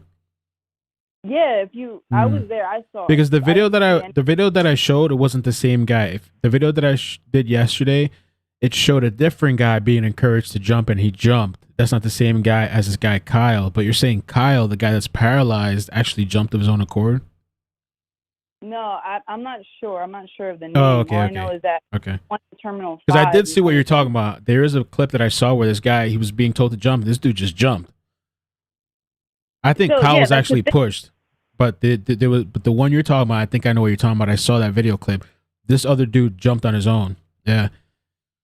So that's the thing. Like, he encourages it, and I don't know if you want to like take a look, but his first song on the album is called Stargazing, and one of the lyrics is like, "It ain't a mosh pit if there's no injuries." What else? I got people stave diving off the nosebleeds. Like, he's encouraging this stuff, and it's sad. Like, when I was there in 2018, I never thought like at any moment I would die. Like, I don't know, it's just like narcissistic. Yeah. Well, thank you for sharing that. Yeah, I didn't. Yeah, no. I didn't know that. Well, thanks for having me, man. Thank you. Appreciate Thanks it. for calling. Yep. Yeah, I think she was referring to the guy we saw on video, but I want to be clear. That guy on video that jumped in of his own accord is a different. It's not the same guy as Kyle that's paralyzed.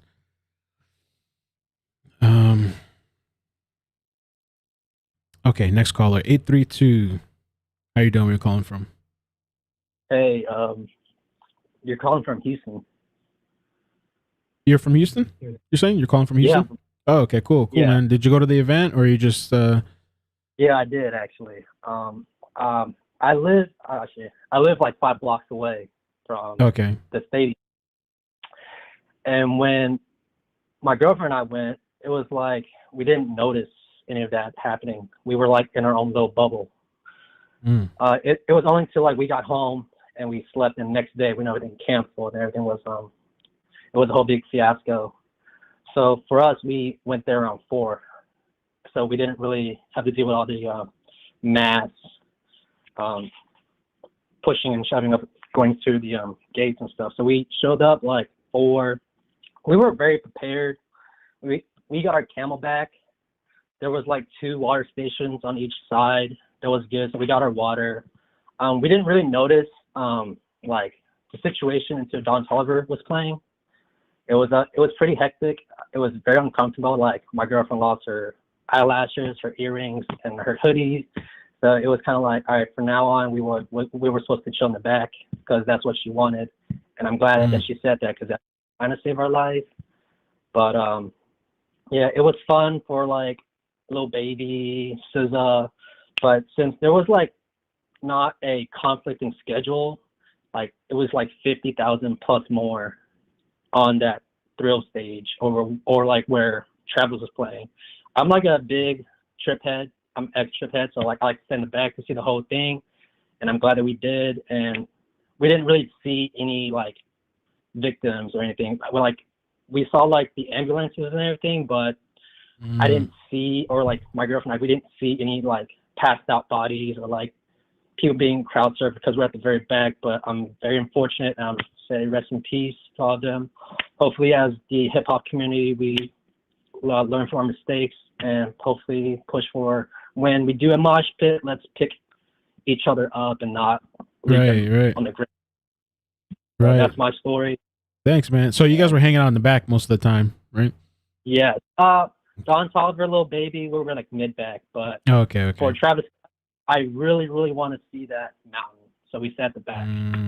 Okay. So like, Now what's a trip head? You say you're a trip head? What's that? LSD. Is it what I'm thinking? Tripping? Yeah. Oh, okay. I wasn't sure. I never heard that. All right, cool.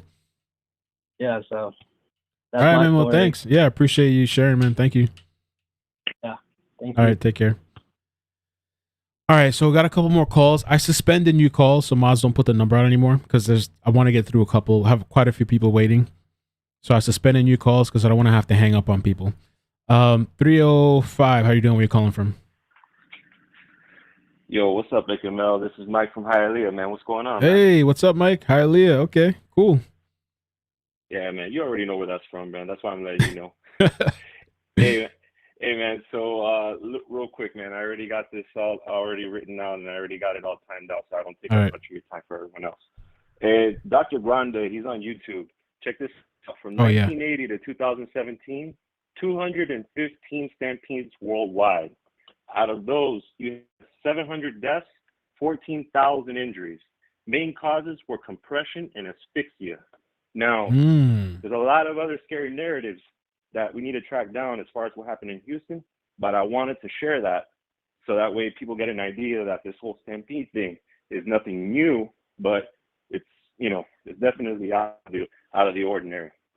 Now, let's see here. Oh man, mosh pits and rap concerts, bro, that's the strangest thing to me, bro. I hear rap concerts are more aggressive, generally speaking, so I don't know, but I don't see the correlation, to be honest.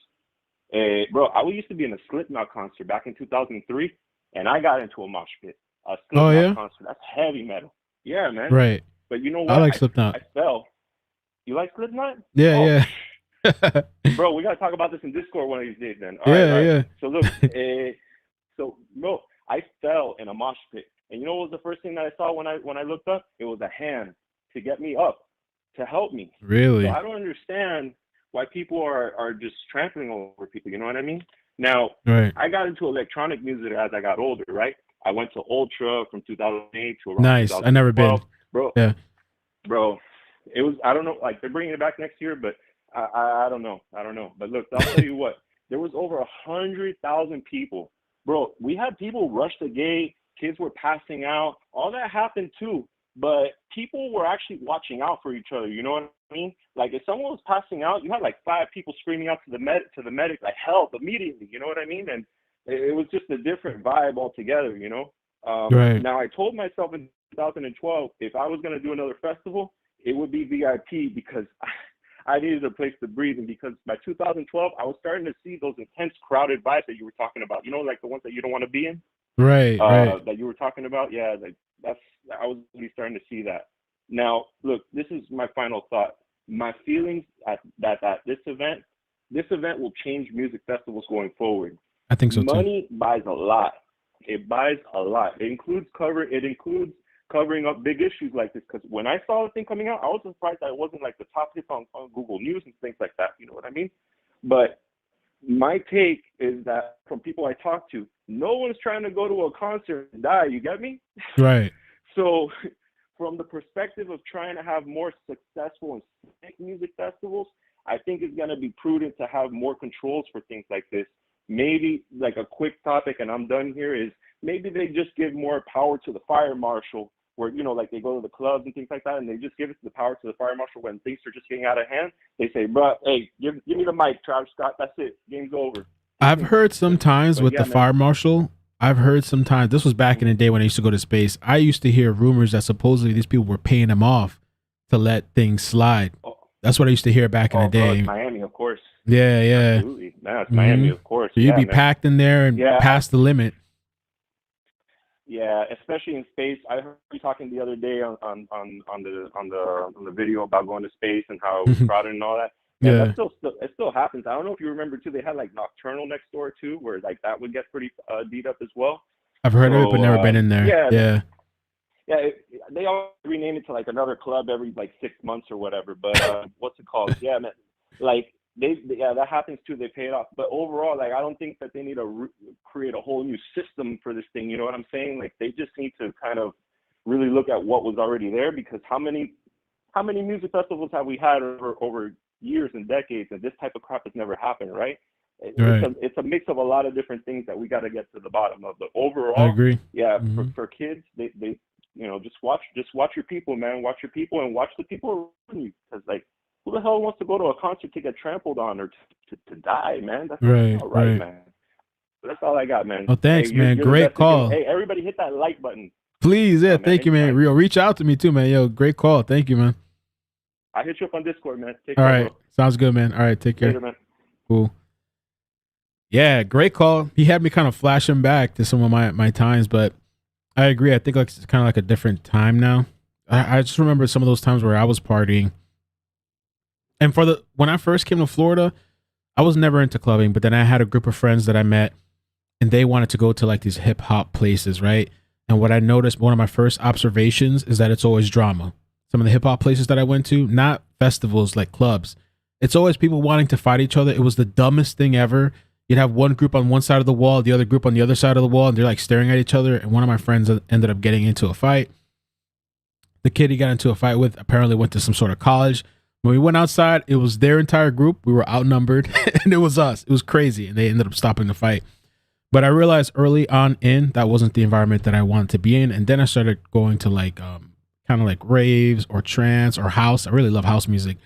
And the environment for the most part was way different. And people were helpful. People looked out, hey, are you okay? Whatever. I mean, you got to be careful too. You don't want to just accept drinks, open water bottles, but people would get you a closed water bottle. Hey, you doing all right? Hey, you want to go outside? You just need some fresh air. People don't do that anymore. I mean, it's been a long time since I've been in this place. They don't do that anymore. 931, how you doing? Where you calling from? How's it going, brother? I'm from Kentucky. I'm calling from Kentucky, and my name is Joshua Wiley, man, and I'm a fellow YouTuber, and I respect your channel and your page, man. Been following you for a long time. Thank you, Joshua Wiley. Okay. Mm-hmm. And I just wanted to put a why to it. I found out about it last night, and I've studied religion, and I teach history and religion, and I do music on the side. And the one thing about demonic ceremonies is the numbers. If it's demonic, the numbers will match up. Now, I'm never the type that would just say, oh, that's demonic, this ceremony is this ceremony is that, without the numbers matching up, because some things can be just coincidence. And so the numbers, one thing I noticed that people aren't bringing out that I saw last night was the fact that Kris Jenner, her birthday was November 5th, and she turned 66. First thing caught my mind, that number 6, 66. Now, what day was the concert? It was scheduled for the 5th and the 6th. Drake was there.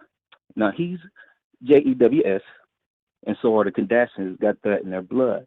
So the day, even though it was on the 5th, when the sun set, the Jewish calendar goes, the days start at sunset. It goes from sunset to sunset.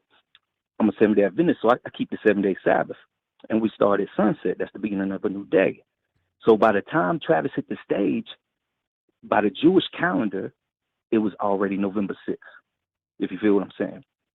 So the first numbers that I saw there was you have Kris Jenner, 6, November 6. And I said, okay, Father, show me more.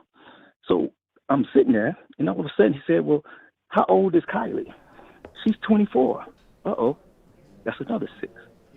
Then something said, Josh, what coincidence would it be that the baby that she's carrying is 6 months? So I Googled it, and the first thing that popped up was one of the websites, 17.com and things of that nature. And on all the links, it said that Kylie in August said that she was a few days past 3 months. And so the baby in her stomach, if you come up to now, is 6 months. So we have Kris Jenner, 6, and her birthday. Remember, it's her birthday. And if we understand Satanism, look, I don't want to take up too much of time, but I want to put it together real quick for you. If you understand Satanism and high witches and things and ceremonies, she's that number, that lineup would never happen again. It was like one of them things that come like a Haley's Comet in 70 years. For Kris Jenner to be 6, for Kylie to be 6, and their new baby that's coming to be 6, all at the same ages, with gematria, with the numbers, all the numbers align, and to be 6, with Kylie 6, Kris Jenner 6, the baby 6, on the 6th day. On the 6th day, it hit me that this was actually a ceremony to christen, to christen the mother with the grandmother, Kylie, and the child. And I said, okay, Father, show me more. I always wondered, like, it's no it's no secret about how Travis concerts are, right? Right, And I saw right. footage from last year where they were storming the gates, same thing. Now think about it. You just had a caller earlier who was there. She said they had orders not to let people out unless they passed out, right? So in paganism, there's something with the. You have a couple more seconds. I'm sorry, man, because there's actually a press conference they're about to do now, but they haven't started yet. So if you want to kind of close it off, but I appreciate you calling, man, and sharing it. No, man, I appreciate the time, bro. I appreciate the time. Like I said, I'll just say she was in the middle. It's like, why would you have your wife pregnant 6 months in a crowd where people gonna be They were out there, right? Yeah, I saw. Yeah, she was out there. It's the pagan Christmas tree. It's where the Christmas tree, you have the star on the top, the gifts, the sacrificial gifts are on the bottom. So Kylie and the baby are above all the people, while the people are dying up under them. So it's like sacrificial gifts. It was all symbolic and ceremonial of the christening on 666 on the 6th day, and they knew that would never happen again in their lifetime. That Kris Jenner would be 666, Kylie would be 6, and the baby would be 6 on the 6th day. So it was like this big satanic ceremony that they disguised as though, this just happened. It's Travis. This is that. So that's the reason why he refused to stop, because the sacrifices, the beautiful lives and the poor lives that was taken, innocently taken, that was taken by these people, was actually sacrificial for the baby, for Kylie and Kris Jenner. Well, Man, I thank you, appreciate man. you, bro. Yeah, thank you for keep calling, doing man. what you're doing. Joshua Wiley, got you, man. Thank you for calling. Appreciate it. Thank you, brother. Bye. All right, thanks. Take care. Okay, sorry I let him run a little long. There is a press conference, so there's a couple people holding. I think I can take one more person and squeeze it in. We're still waiting for them to start. Turn the volume down. I'm gonna see if I can keep taking the calls while we wait, but I might have to interrupt them in a minute. The numerology thing, listen, I've never followed it myself. It is kind of interesting sometimes, the things that line up, but I'm not definitely not an expert and all that stuff. But it is weird to see sometimes how things line up. All right, let's try this in the meantime. 727, how you doing? Where you calling from? And thank you, Discord. Shout out to Discord. Shout out to Alexa, Sean, Sally, all the mods. Thank you so much for the information with the live. 727, how you doing? Hey, Mel, it's Anissa. Hey. How are you? Anissa, what's up? Yo. Hi, chat. How is everybody? Welcome. Long time supporter of the channel. What's up? Okay, so I've been listening to everybody. I'm going to keep it real quick. I'm definitely a believer in this whole crazy sacrificial, devil spiritual crap. I don't know much about it like the caller ahead of us, but I definitely believe something was going on. But I'm going to keep conspiracy aside, and I'm going to keep it legal and, as logical, I guess, as I can. So as far as the first caller who said that, the concert goers need to also be responsible. Obviously, in a perfect world, that makes sense. In the situation that we're in with Live Nation as the promoter, I completely disagree. Those concert goers, Mel, are from the age of, 10 years old to 27 was the highest age of the person that died. You know what I'm saying? So we have so many young people. You're dealing with intoxication. You're dealing with alcohol. You're dealing with... Hold on a second. Yeah. Do you want to hold? When I put you on the hold queue? Yeah. You want to when I bring you back? Okay. Because I think Absolutely. they're about to start. Let's do it. Yeah. You can Okay, put so I'm me going on to bring you hold. right back. Just stay right there. Okay. I think it's actually Anicia, but let's listen in because they're about to start this, guys. This is for the 21-year-old. I think his name is Axel Acosta, if I'm saying that right.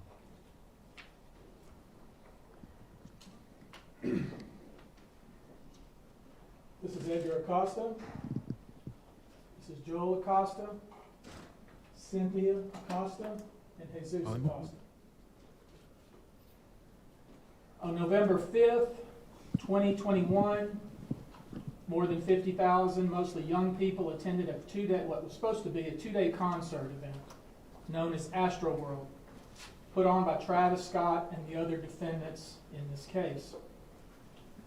During the first night of the concert, 8 of the concert goers died, and scores of others suffered significant injuries. One of those killed was 21-year-old Axel Acosta. Axel died as a result of a phenomenon known as crowd rush. Crowd rush occurs when you have an extremely large and high-density crowd moving in one direction in a confined space. People involved in a crowd rush get carried by a river of people uncontrollably. Importantly, people that have been involved in crowd rush typically do not die from being trampled. They die from what is known as compressive asphyxiation, from the sheer force of all the weight of the bodies being stacked on top of them. This is exactly what happened to Axel. The immense force of the unruly and out-of-control crowd, created by the defendant's gross negligence, created such significant pressure onto his body that he could not breathe. The air was literally slowly squeezed out of him, sending his heart into cardiac arrest. When he collapsed, concert goers trying to escape their own suffocation caused by the crowd rush trampled over his body like a piece of trash. When emergency caregivers finally removed Axel from the thick of human mass, he lay lifeless on the wet, littered grass at the edge of the chaos. They worked very hard to restart his heart, but they failed. Axel died on the muddy ground of a concert that he attended for fun. Axel Costa loved rap music, and he loved the lineup that was going to be playing at Astroworld. But that love and that feeling was not mutual. Certainly neither Travis Scott nor his handlers, entourage, managers, agents, hangers-on, promoters, organizers, or sponsors cared enough about Axel to make even a minimal effort to keep him and the others at the concert safe. This concert was intended for young people. We've seen that many of the people who attended were minors. I was thinking last night, my son went to Astroworld the first year it was held. Why wasn't my son crushed and killed? Perhaps the only reason was he decided not to go. I want everyone watching to know that this could have been your kid. This could have been your kid. We will be filing a lawsuit on behalf of 35 plaintiffs. That number is growing. Our phone is ringing off the hook. I think it's self-evident that this concert was planned incredibly poorly, that no regard was given to the safety of these young people at the concert, that there was no emergency response mechanism in place to help those who were in an extremist situation. There was not enough medical personnel, enough security personnel, and there were more people there than should have been there. The way the concert was set up, planned, organized, and the way things were handled once there was a problem, it boggles the mind. We'll be filing suit against the Stormore entities. These were the promoters, management. This is an entity that's been sued multiple times for this very thing. We will be suing Live Nation. Remember, it was Live Nation who in 2011 was sued because a stage collapsed and killed 7 people and injured 61 others. It was Live Nation who received a $101 million verdict against it for a concert employee being injured by a forklift. It was Live Nation who in 2013, concert attendees said they were run over, beaten, and assaulted during a stampede. It was Live Nation who put on a Gwen Stefani concert where a woman was injured during a mid-show stampede. And let me say to Live Nation, because we were involved in the concert that took place in Las Vegas where the many, many people were hurt, and Live Nation relied upon an arbitration clause on the back of a ticket? Do you really intend? Do you really believe that you can enforce an arbitration clause against minors, against people killed, against people who are still in the hospital? I think not. The case will also be brought against an entity called Contemporary Services Corp., who provided security. The case will be brought against Harris County Sports and Convention Corporation, the premises owner who worked with NRG, was supposed to provide security and make sure the facility was safe. I want to remind you that this is not the first instance where people were injured at concerts.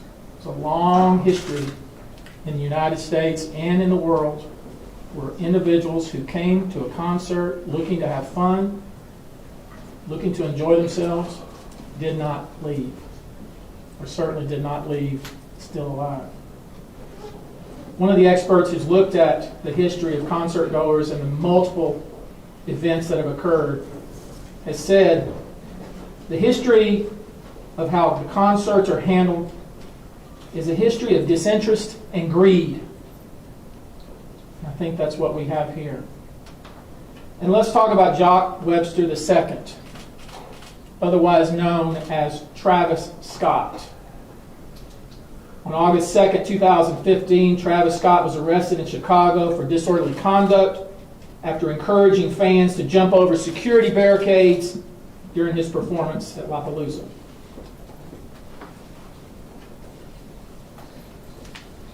In 2017, Travis Scott was charged with inciting a riot, disorderly conduct, because he encouraged the crowd to bypass security and to bypass on-duty police officers.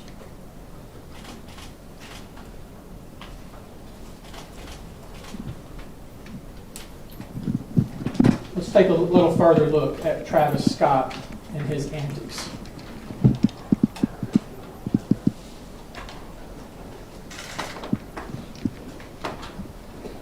I have the volume on standby in case I need to readjust. You got sound?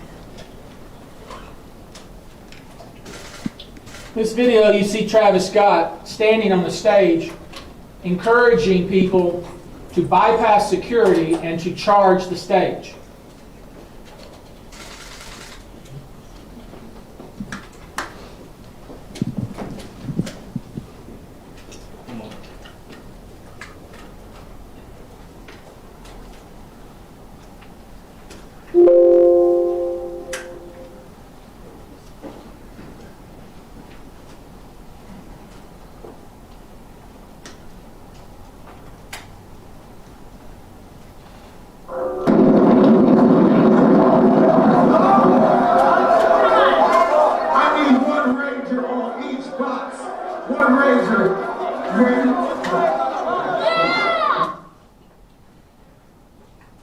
Travis Scott specifically yelled into the crowd, asking them to bypass security, bypass the police personnel, and rush the stage.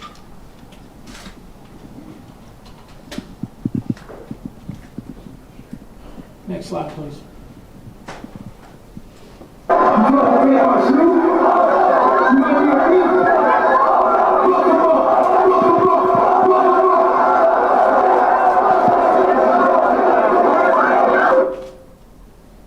Video, you saw Travis Scott, who was crowd surfing. Someone took his shoe and he instructed the crowd to F him up, F him up, F him up, to the point that the poor person who was being targeted by Travis Scott had to be carried away to escape with his life. Next slide. I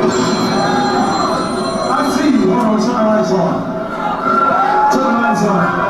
I see you, boy. You gonna do it. Give me 18 real quick. I see you. Boy, you gonna do it. Turn the lights on. Turn the lights on. In that video, you see Travis Scott encouraging someone who's standing on the upper levels to jump into the crowd. And during that very concert, somebody was pushed and was incredibly badly injured because of his conduct. Next slide. Here's a tweet Travis Scott sent out before another concert where he's encouraging people who don't have tickets to crash through the security and come to the concert anyway.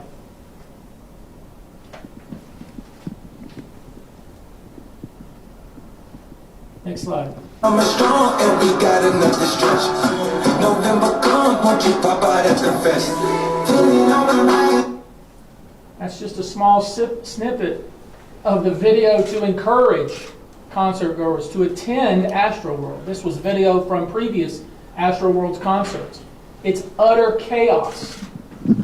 Utter chaos that's encouraged not only by Travis Scott, but by everybody involved in putting the concert on. Next slide. Now, this tweet was reported, and we haven't been able to confirm, and maybe you can, whether this tweet is legit. But here we have a tweet from the Houston Police Department where they acknowledge that the security at AstroWorld concert was insufficient. And you'll also notice, if you go back and you look at Chief Fenner, some of the things that he put out in some of the interviews, where he talks about how many people he was going to have engaged in assisting with security at AstroWorld and how that number changed based on when he was interviewed. I encourage you to look at that. And we also know that it's been reported by the New York Times that allegedly our police chief met with Travis Scott or Travis Scott's people, indicating concern about some of the things that have been said and things that have been done leading up to the concert.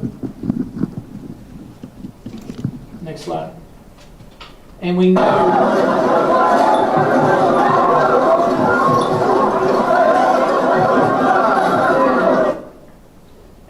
that when the gates were opened in the early afternoon of November 5th, that was the scene.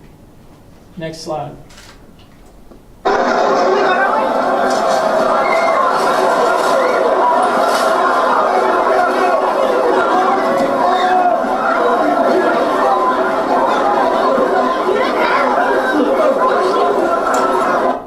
I ask you, does that look safe? Does that look organized, well run? Does that look like somebody took the time, effort, and energy to properly plan a concert to keep the individuals who pay their money and attend safe? Or does that look like utter chaos? And if it was like that in the early afternoon, imagine what it must have been like at 9 or 10 o'clock at night.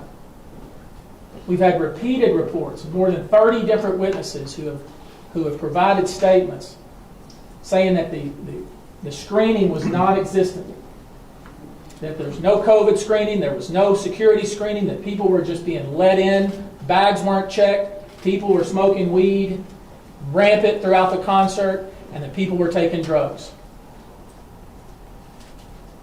There was no management of that event whatsoever. It was pure and utter chaos. And had they told the people attending that that was going to be what it was like, most of them would not have attended.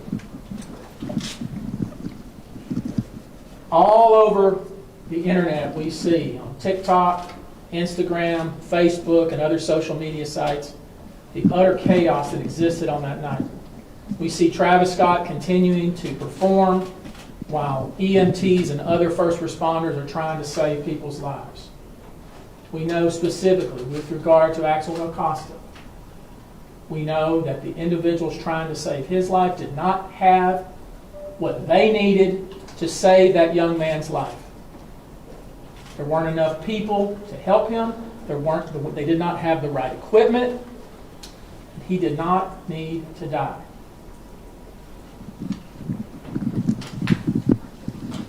I'm not going to show all the various video that we've collected all over the internet, but no one who sees that video would have wanted to be at that concert they known that's what it was going to be like.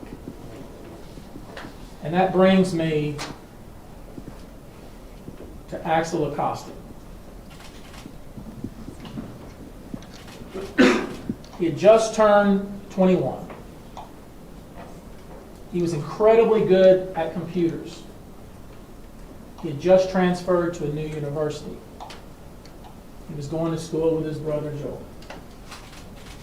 He comes from an extremely close family. His grandmother and grandfather are devastated, just as is his uncle and aunt, brother, and father. This was needless, it was unnecessary, and could have easily been prevented.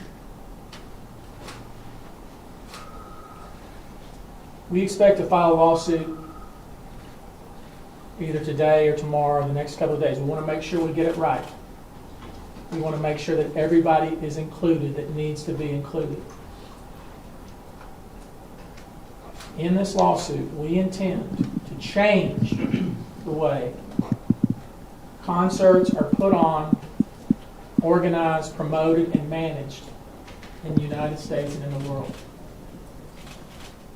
It's our goal to make sure that this good, decent, solid young man did not die for nothing.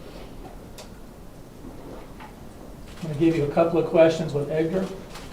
I told him that, as you can imagine, this is crushing for him.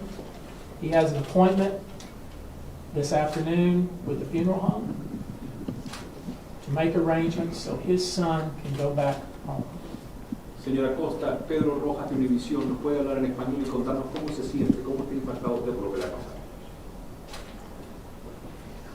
pasado? Pues me siento devastado por la pérdida de mi hijo, pero como dice el abogado, esperemos que su vida cambie las cosas de cómo se hacen esos eventos, porque él vino a tener un rato agradable, tenía todas sus cosas preparadas para su regreso, muy responsable en la escuela,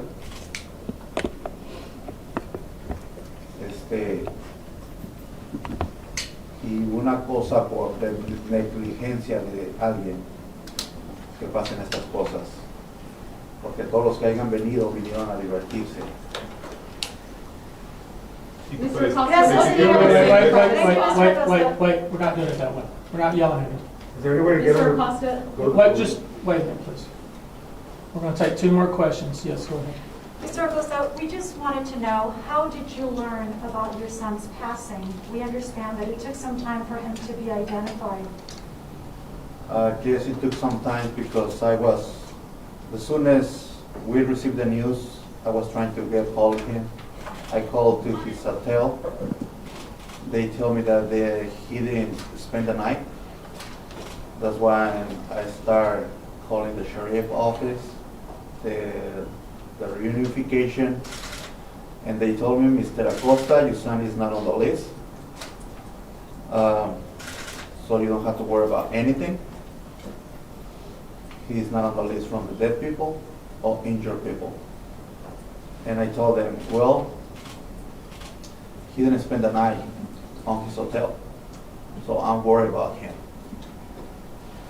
And then my son, he found his phone in the lost and found, right?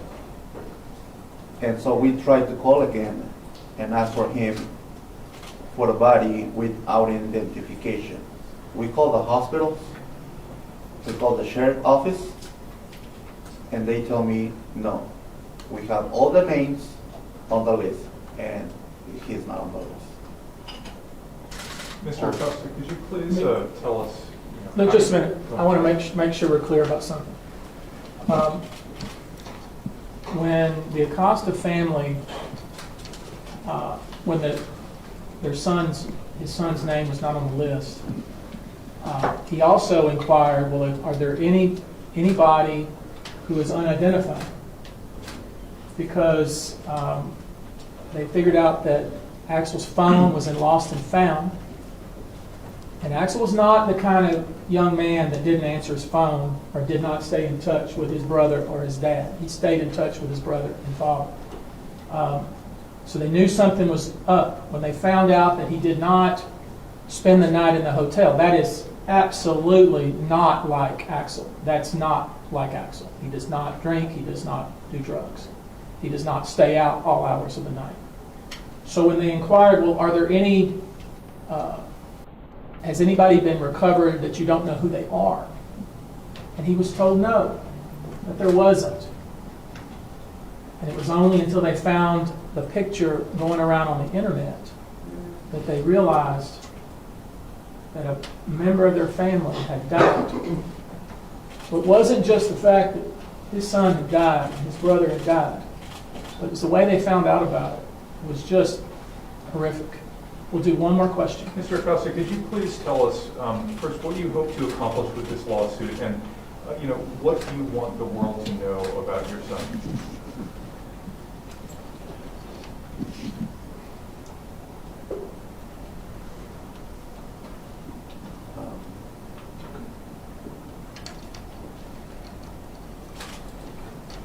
I think the lawyer already said that we're trying to make things change in this type of events. Because today is me. I lost my son. It could be you, it could be you.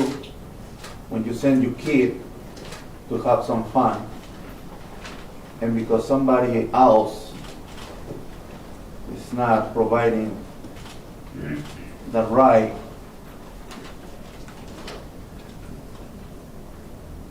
I don't know how I can explain, but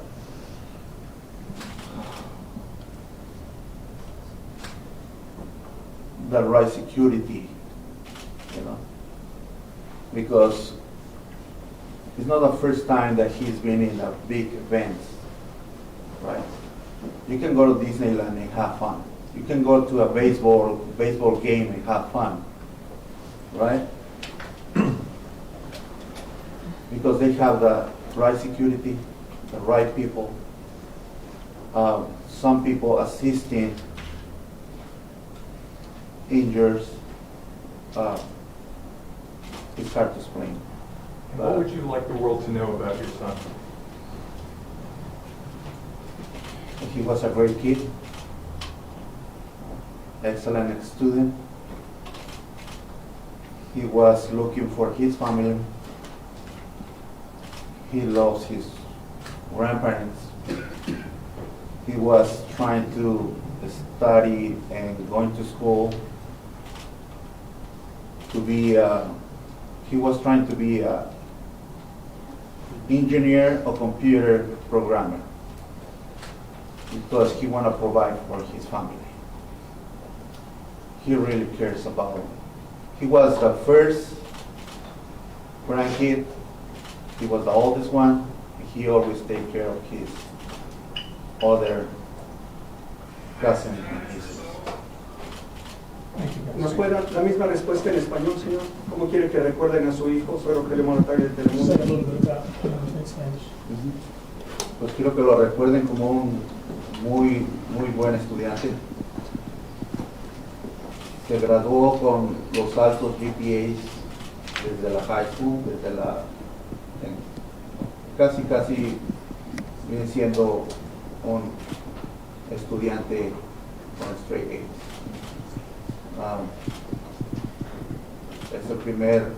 Fue el primer nieto, amaba a sus abuelos, veía por sus primos al ser el mayor y un excelente hijo.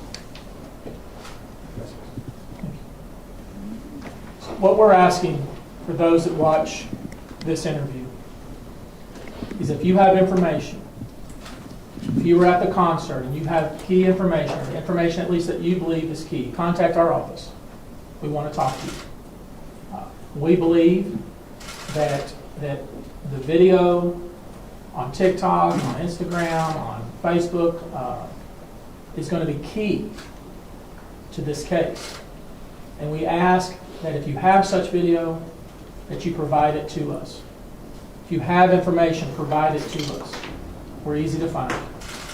And you should also know that I think as we speak here, there is a hearing going on in court for a temporary restraining order to restrain the various entities that are being sued, to preserve all the evidence, and to make sure that Travis Scott preserve all of the texts and so forth on his telephone or telephones, and hopefully we will get that relief that we are seeking.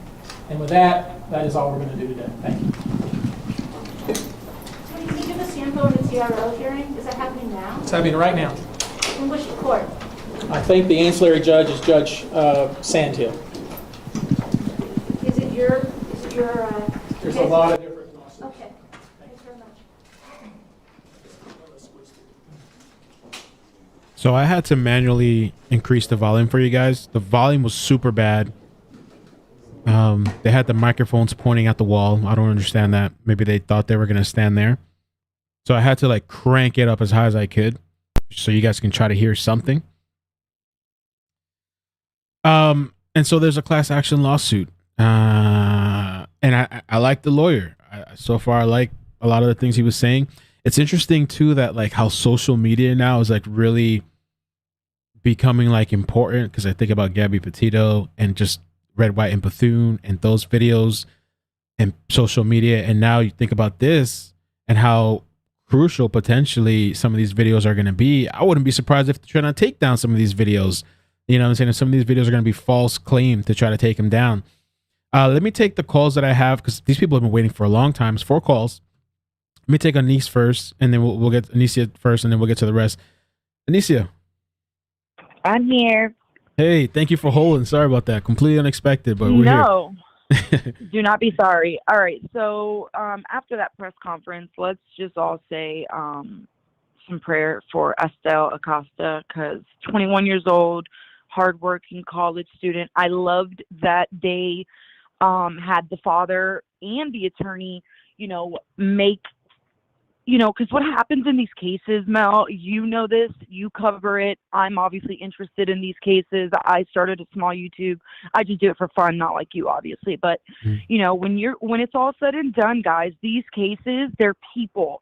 That's why Gabby's case blew up, because it was so, it connected so much to people. It put a face on the faceless. And what happens in these cases when there's 8 deaths, 20 deaths, whatever, sometimes we just look at the act and we go after, with pitchforks, and we're like Travis and Live Nation, and we forget about the victims.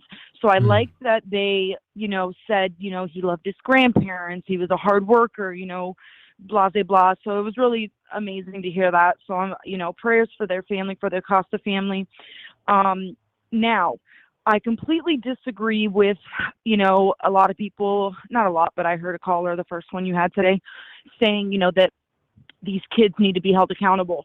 Now, we also have to keep in mind, these concerts are, they are something that are billion-dollar entities when it's all said and done. They are designed for this age group to come in. And when it's all said and done, these kids aren't paying for these tickets. It's you, Mel, the parent, me, our parents. It's, it's the parents that are giving their children the credit cards that are paying for these tickets.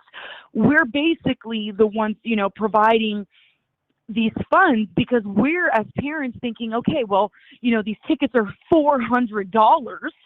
I can feel confident that my child's ticket is going to provide good security, good medical care, whatever.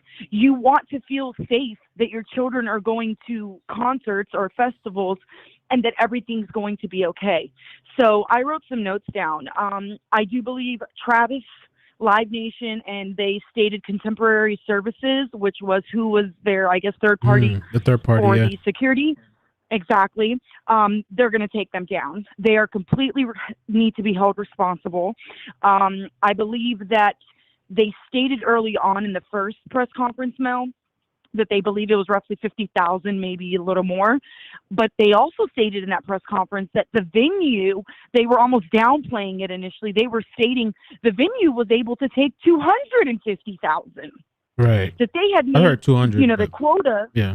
Yeah, something in that 200, 250. They were basically trying to downplay, well, it was only 50,000, you know, so we thought we were fine. Obviously, you were underprepared because the moment the gates opened, you guys didn't even have enough security to have these teenagers not be able to press through these gates. You couldn't even handle that initially. So it was almost like a forethought for the future, what was about to happen. I mean, these kids were bomb rushing through the gates, for crying out loud. What did they think was going to happen when Travis got on stage? You know, I also wanted to let you know that, you know, I've also been to a lot of festivals. I've been to Wild Splash, LDS, a lot of Kevin Gate festivals, a rave called The Hall, you know, when we were in our 20s. And I was that girl, you know, I was that girl that it's on video everywhere that I was always in the front. But I tell you now, I've been to events with 200,000, 175,000 sometimes. It wasn't like this, Mel. This is different. This type of crowd, and one of the other callers said it earlier. She said to you, Mel, it was a guy, I think. He said to you, his fans have been almost trained by him. He has made these kids, everyone knows what to expect basically when they go to his concert, because it's almost like he's encouraged it over these, you know, 4 or 5 years of his festivals, if that makes any sense. So it's almost like, you know, these kids are going in and it's what he expects of them, you know. It's like he wants them to be, you know, raving. He wants them to be crazy. He wants them to come in and get high and, you know, make it so memorable. And that's where I believe his responsibility and him being liable comes into play, you know, because it's not like you're telling these people, hey, we're going to have fun. You know, safety is our first measure. You're promoting. You've been arrested. I mean, what did the attorney just say, Mel? August 2nd, 2016, 2017, encouraging security staff and bypassing and being arrested. I mean, it's like these people, what do they expect? What do they expect these kids to do at this festival? Just sing along and, you know, light a lighter? No. I believe it literally was hell on earth. When I was watching those videos, Mel, these kids were in hell on earth. And it's crazy. It's sad. And I'm disgusted that in 2021 we're spending $400, $500, $600 for an outdoor festival. You know what I mean, for our kids, and we're paying for their deaths. That's what we're doing. People are paying for their. You're welcome, guys. I appreciate I'm sorry the call. I talked a lot. That's all right. I know you've been holding for a while, but thank you. And I just want everybody to know you're, you know, like, subscribe, guys. We got like 6,000 people in here, and there's only like 2,000 likes. Press the like button. If you guys appreciate Mel and all his hard work, he's one of the hardest people on YouTube, guys. Thank you. If you appreciate his channel, like, share. That way we can get more people interact. Even if you don't like it, put down that button. It'll still help him. Hit that dislike. All right, thanks, Anissa. You know. All right, I'll see you guys on Discord. Everybody have a good night. All right, take care. Bye. All right, we got some other people that have been holding for a long time, so I want to get them in. A lot of this is kind of like what we've been saying. Like, if you watch that video I did yesterday, there's a lot of interesting clips in there. And I was even talking about, I think with Travis, the thing is, it's going to be the context. How the lawyer was showing all these clips over the years of constantly telling people to jump. I even saw a clip that I haven't seen yet where this kid looked like he was on the second floor or balcony or whatever. And this kid's like literally about to jump. I'm like, what? Crazy. 937. How you doing? Where you calling from? 937. Hello. Hey. Can you hear me? Yes, I hear you. Hey, welcome. Great. I want to admit that I did not know you before. I was just looking up the Astro catastrophe because I'm kind of also an avid music goer. I went to Warped Tour from 2010 to 2014, so all 4 years. And I'm from Ohio, by the way. Ohio. So, yeah, Ohio. I went from the age of 13 to 18 to Warped Tour. And I'm a pretty small girl, if you can't tell by my voice. I'm 5'3", super tiny. And I went to Warped Tour, a bunch of mosh pits, things like that. I just want to hit on the point that many people have already had, is that it seems like metal festivals, pop punk shows, rock shows, alternative shows, seems like that huge scene seems to have a different culture around mosh pits and like crowds like that. There seems to be a really huge focus on safety, making sure, I feel like I saw so many mom type people at those events, people who carry on huge backpacks just full of water bottles just to hand out for free to people. And I feel like that's, a lot of people I see in the chat or, and on other social media is really giving Travis like, oh, well, he can't control the crowd. It's like, your crowd is reacting to the environment that you make it. So if you're not promoting safety, if you're not making safety your number one, you're not stopping your shows consistently, there's people say, oh, well, he stopped his shows. Yeah, that's great. But he's also telling people to rage, he's telling people to disregard security, he's telling people to disrespect, authority figures. And that's the environment that he's creating. Good points. Agreed. Yeah. Point blank period. That's all I have to say. I think that. Thank you so much. Yeah. All the devils. Yeah, go ahead. No, go ahead. You said the devils, you said, or what? Oh yeah, the devil stuff, all the conspiracy theories, like, I'm not, I think that's like, going to be a distraction to the main focus of like, this is the environment that Travis and, his team is creating and allowing to create at these shows, whether it's demonic or not, whatever you want to call it, it's not safe for the people that go there. Agreed. Thank you. Appreciate the call. Thank you for watching. Thank you. All right. Take care. Bye. Bye. All right, good call. Anonymous. Hi, how you doing? Who's this? Hey there. Hi. Hey, it's Rainey. I've talked to you before. Rainey, Watching welcome. the press conference, I want to point out, like, the lawyer saying, it seems to me like there's already been talks maybe between Live Nation or whoever, saying that you're really going to hold minors accountable to an arbitrary, clause, which you can't have a minor can't be enter into a contract. I'm a former insurance agent, so it's kind of up my alley as far as liability is concerned. Okay. Yeah, they're getting sued and they have lawyers. Travis Scott has lawyers but yeah, it's going to get interesting. This is really, my heart goes out to all the people again, the family. This is a true tragedy. That contract thing. So is that something like on the tickets? Like when these people buy tickets, there's some sort of like something they're agreeing to?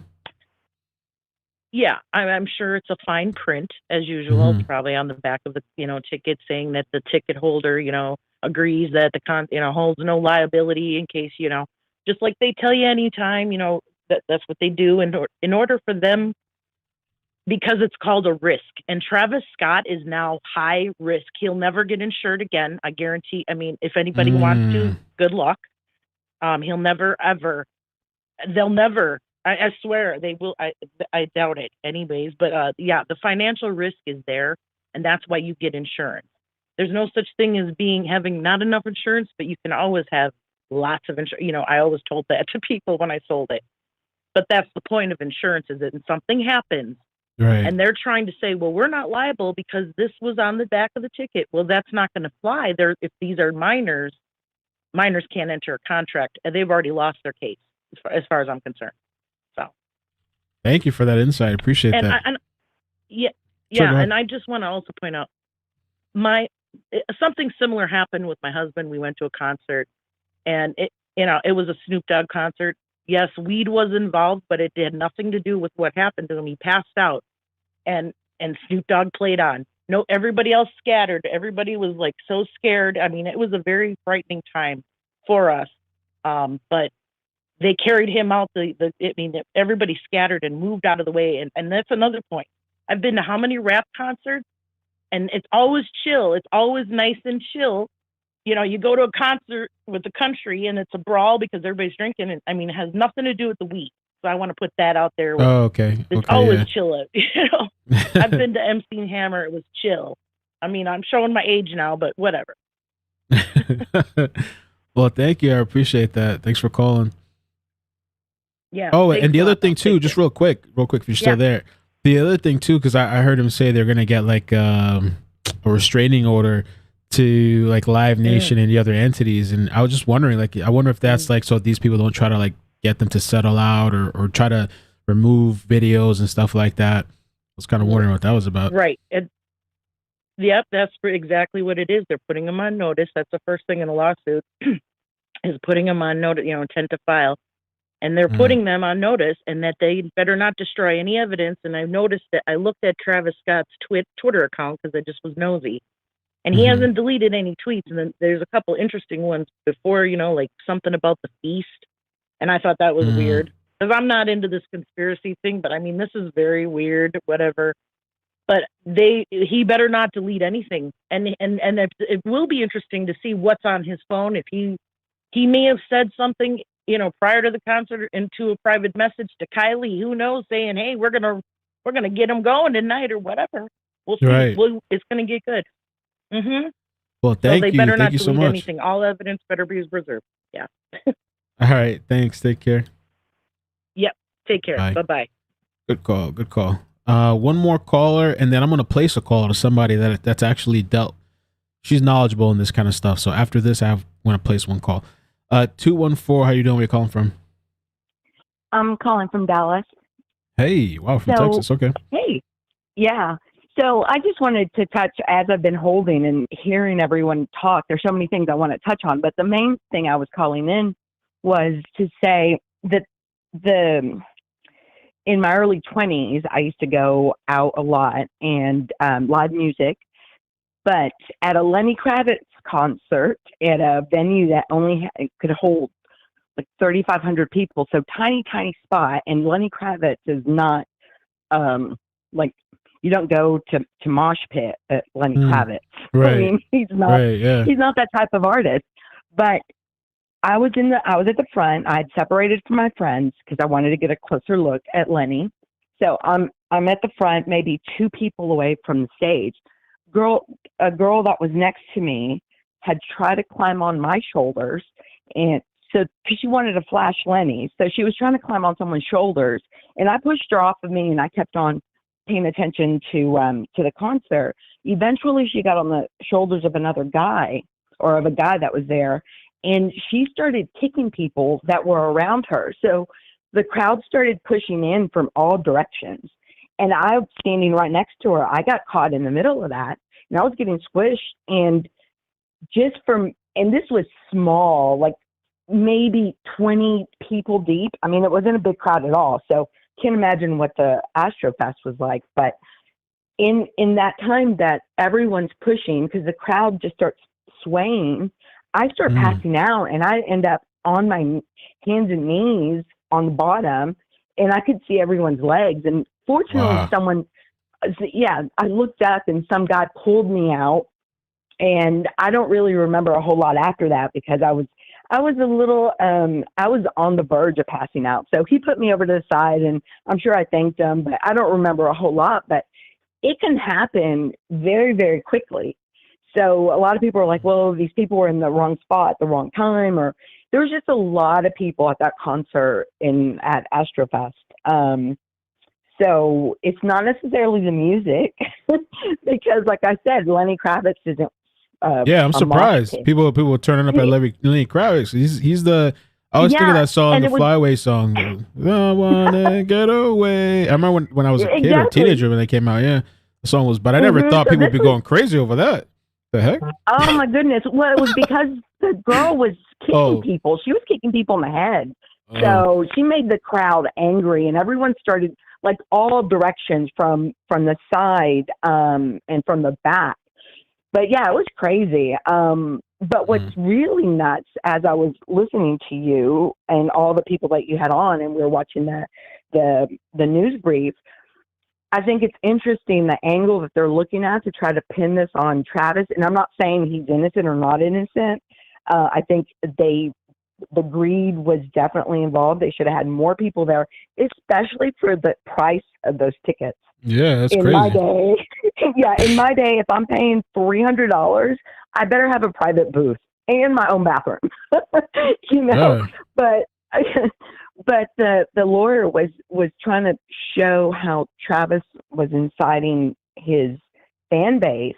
Mm-hmm. I wonder how this is going to play out because of January 6th and all that mess that's going on. The incitement thing, yeah. Because and Travis has got the money to get some good lawyers, and they're going to spin it, even though he is at fault because, or I don't know the details, but Live Nation's at fault. They should have more security, more water. It's Texas. It's hot. Everyone needs water. So anyway, that was it. Thank you so much. The last thing, QAnon is jumping in on this. They're saying that Kylie and Kris Jenner, everyone sacrificed. They're all part of Hillary's group. Yeah, so QAnon is jumping on board. So look for that because it's getting nuts. Okay. All right. Great Thanks. show. Appreciate it. Bye. Bye. Thank you for that. I'm going to call Zaname right now that has experience. Let me get off of this. Yo, thank you everybody that called. I am going to read the super chats too. I haven't forgotten. And I wasn't expecting to be this long, but I mean, I knew we were going to be here for a while. We're almost at 2.5 hours. Just thank you so much for everybody that's come through. I really do appreciate it.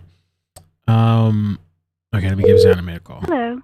Please state your name after the tone and go. Let me try again. I think it might be because I'm calling from this thing. Hello. Please. Yeah, let me send her the number to call me. Boom, boom, boom, boom, boom, boom. Oops.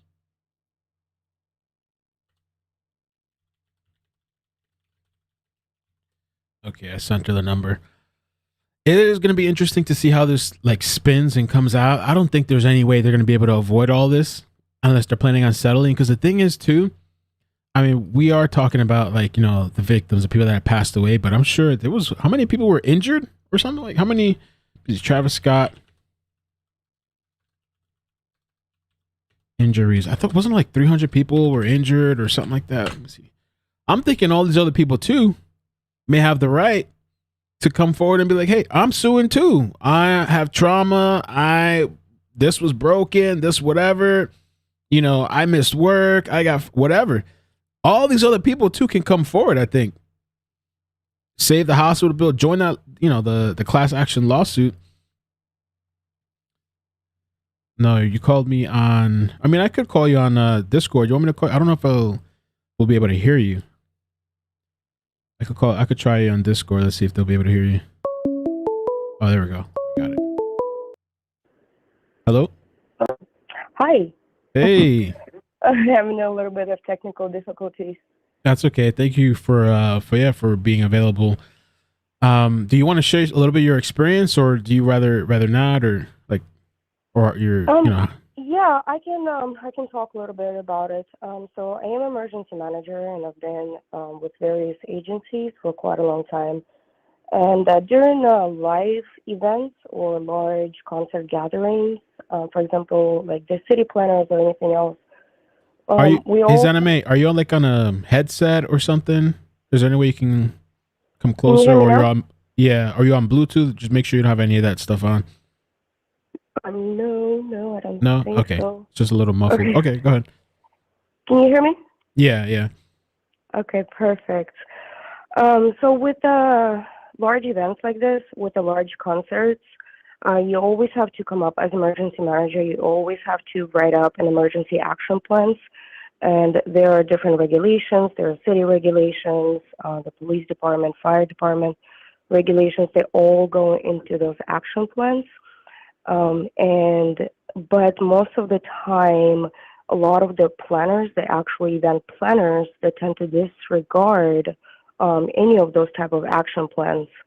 And they tend to, for example, let's just say, I believe through the NFPA, the National Fire Protection Agency, it's 250 per 250 personnel. It has to be at least one crowd manager. Crowd manager can be the security guard or private security. So that's why they have to hire enough crowd managers to manage this kind of crowds. And another thing, like when he was talking about the occupancy of the event itself is greater than sold out tickets, but they didn't take it into the consideration of everybody rushing towards that one stage area.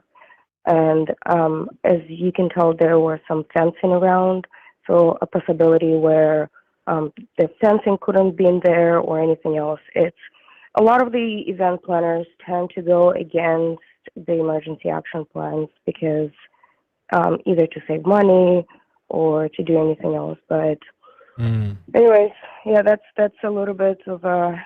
Can you explain a little bit of the crowd quake thing you were telling me about, like the phenomenon?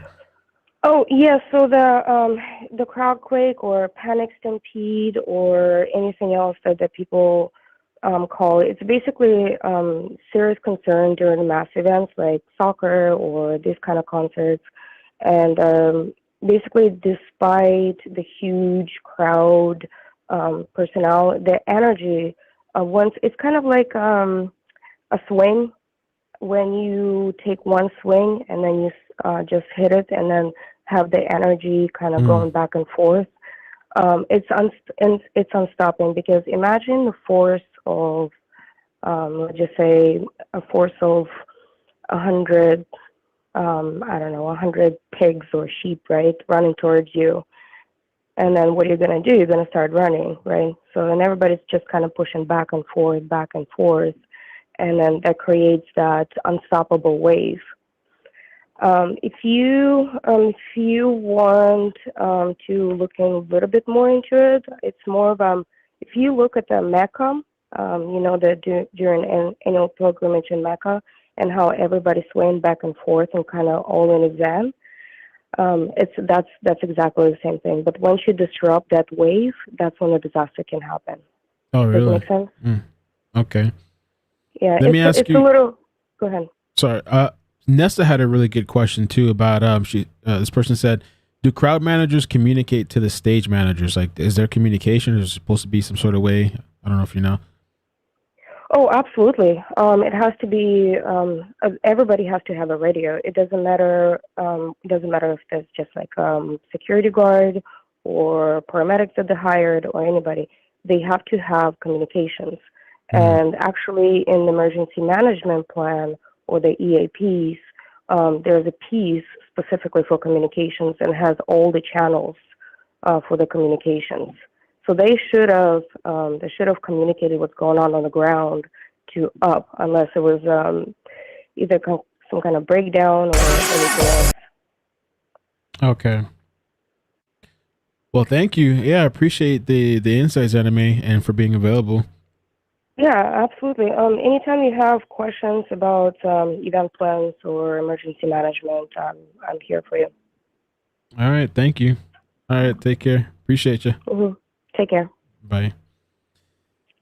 Okay, thank you, Anime. Let me get super chats, and I was trying to look at the crowd control thing that people were talking about. Wow.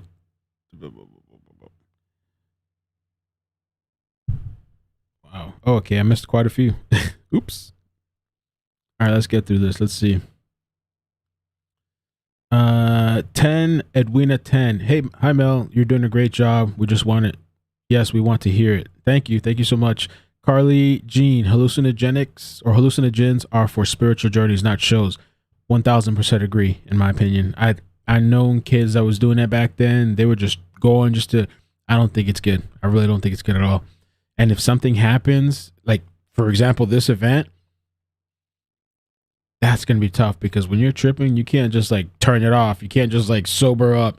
I mean, I don't know if you take a benzo if it would stop it, but the thing with tripping is once you're in, you're in. You got to face everything that comes with it, you know? Zanime, looking to crowdquake phenomenon. Thank you. And thank you for the super chat. Anna, not his first, 2015, 2017, arrested 2 times for incitement, pled guilty. Young man sued Travis Scott for inciting jump off balcony, and he was pushed. All in court records. We might have to look back at that story again. I covered him a little bit yesterday. Petty Naderman. In 2010, at Love Parade Music Festival in Germany, we had a situation like this. 21 young people crushed to death. Some of the saddest days ever. That is insane. That's what we were just looking at too, what you guys were telling me. Rachel Ann, my husband likes heavy metal and has been through to hundreds of concerts with mosh pits. And sure, you may get an elbow in the face, but nobody died. Crowd control. I wonder how that whole thing... And TMZ is reporting as well now that supposedly, let me just show you real quick on the screen. Houston police chief warned Travis about crowd energy before AstroWorld concert. There's probably going to be a bunch of like back and forth finger pointing. It's going to get crazy. It's going to get messy probably. I'm pretty sure. Eric, thank you for the super chat. It was deleted, somebody deleted, but thank you. Fox and Sparrow, Mel, I've refreshed everything and both your voice and your callers keep cutting out like you're being censored. It should be smooth. I have a bunch of screens up right now. And even though Comcast has issues, I've been monitoring everything today. It's actually been fine. I can see my audio levels, internet, everything. So I'm sorry if you had some problems. And by the way, in December, big changes are coming. I'm getting completely new internet being done with Comcast. So it should be a better experience for live streaming anyway. So coming soon.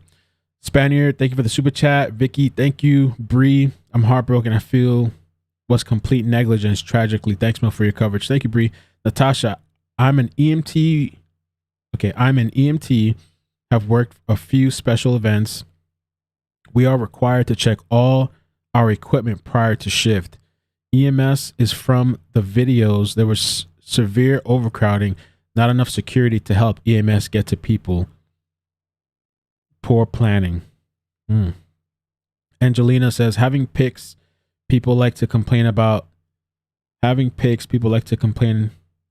to remove actually help piece things together. I lost my cousin in a cartel ambush in Mexico. Sorry to hear that. It is interesting how this whole social media thing is kind of coming into place, and a lot of these videos and clips are probably going to go into court. And even the lawyer was like, hey, reach out if you know anything that's a key factor. Zaname, thank you for the super chat. She says, as an emergency manager, I've seen it firsthand where event planners disregard our emergency action plans. Regulations are there for a reason. And finally, Nicole, thank you for the super chat. And we also got C87 baby. You know, I gotta get my support in. Thank you for this live. Travis looked like he was staring at the ambulance. Yeah, it looked like to me too, like he was just looking, kind of staring. It was really weird, awkward. I don't know. I mean, the couple of places that I've been to, like the little parties and stuff like that. I mean, I've never been to anything huge like this, but there have been times where people were super kind. Sometimes, you know, and just, I remember one time I was kind of like having a bad experience. I forgot where it was, somewhere in Florida. And it was the craziest thing, man. Like I thought it was kind of trippy. I turn around and there's this person with this block of ice. Literal, and it was really hot. I think the AC stopped working or something like that. This person had a block of ice and they were like shaving it or something and they were giving it out to people and all this kind of stuff. I was like, holy crap, it's amazing. You know, I've had little weird things, and even the guy that called and he was talking about the Slipknot thing where he fell and the first thing somebody did was like reach out and try to pull him up. You know, so a lot of the people that have been going to different events or have gone to a lot of festivals, they're saying that this is not a normal thing. Definitely, in my opinion, poor planning. This is for sure. I think the easiest target for the lawsuits are definitely going to be Live Nation, I think. I didn't even think that they were going to go for the third party, but I guess that makes sense too. The attorney said, we're going for the third party. And Travis Scott, like I said, I think it's context of the years of history. It's gonna be a mess. I don't know. Definitely for sure. And I personally, you know, I know it's like a point of, I don't even know why it's so crazy to say, but yeah, I don't think little kids should be at these places, man.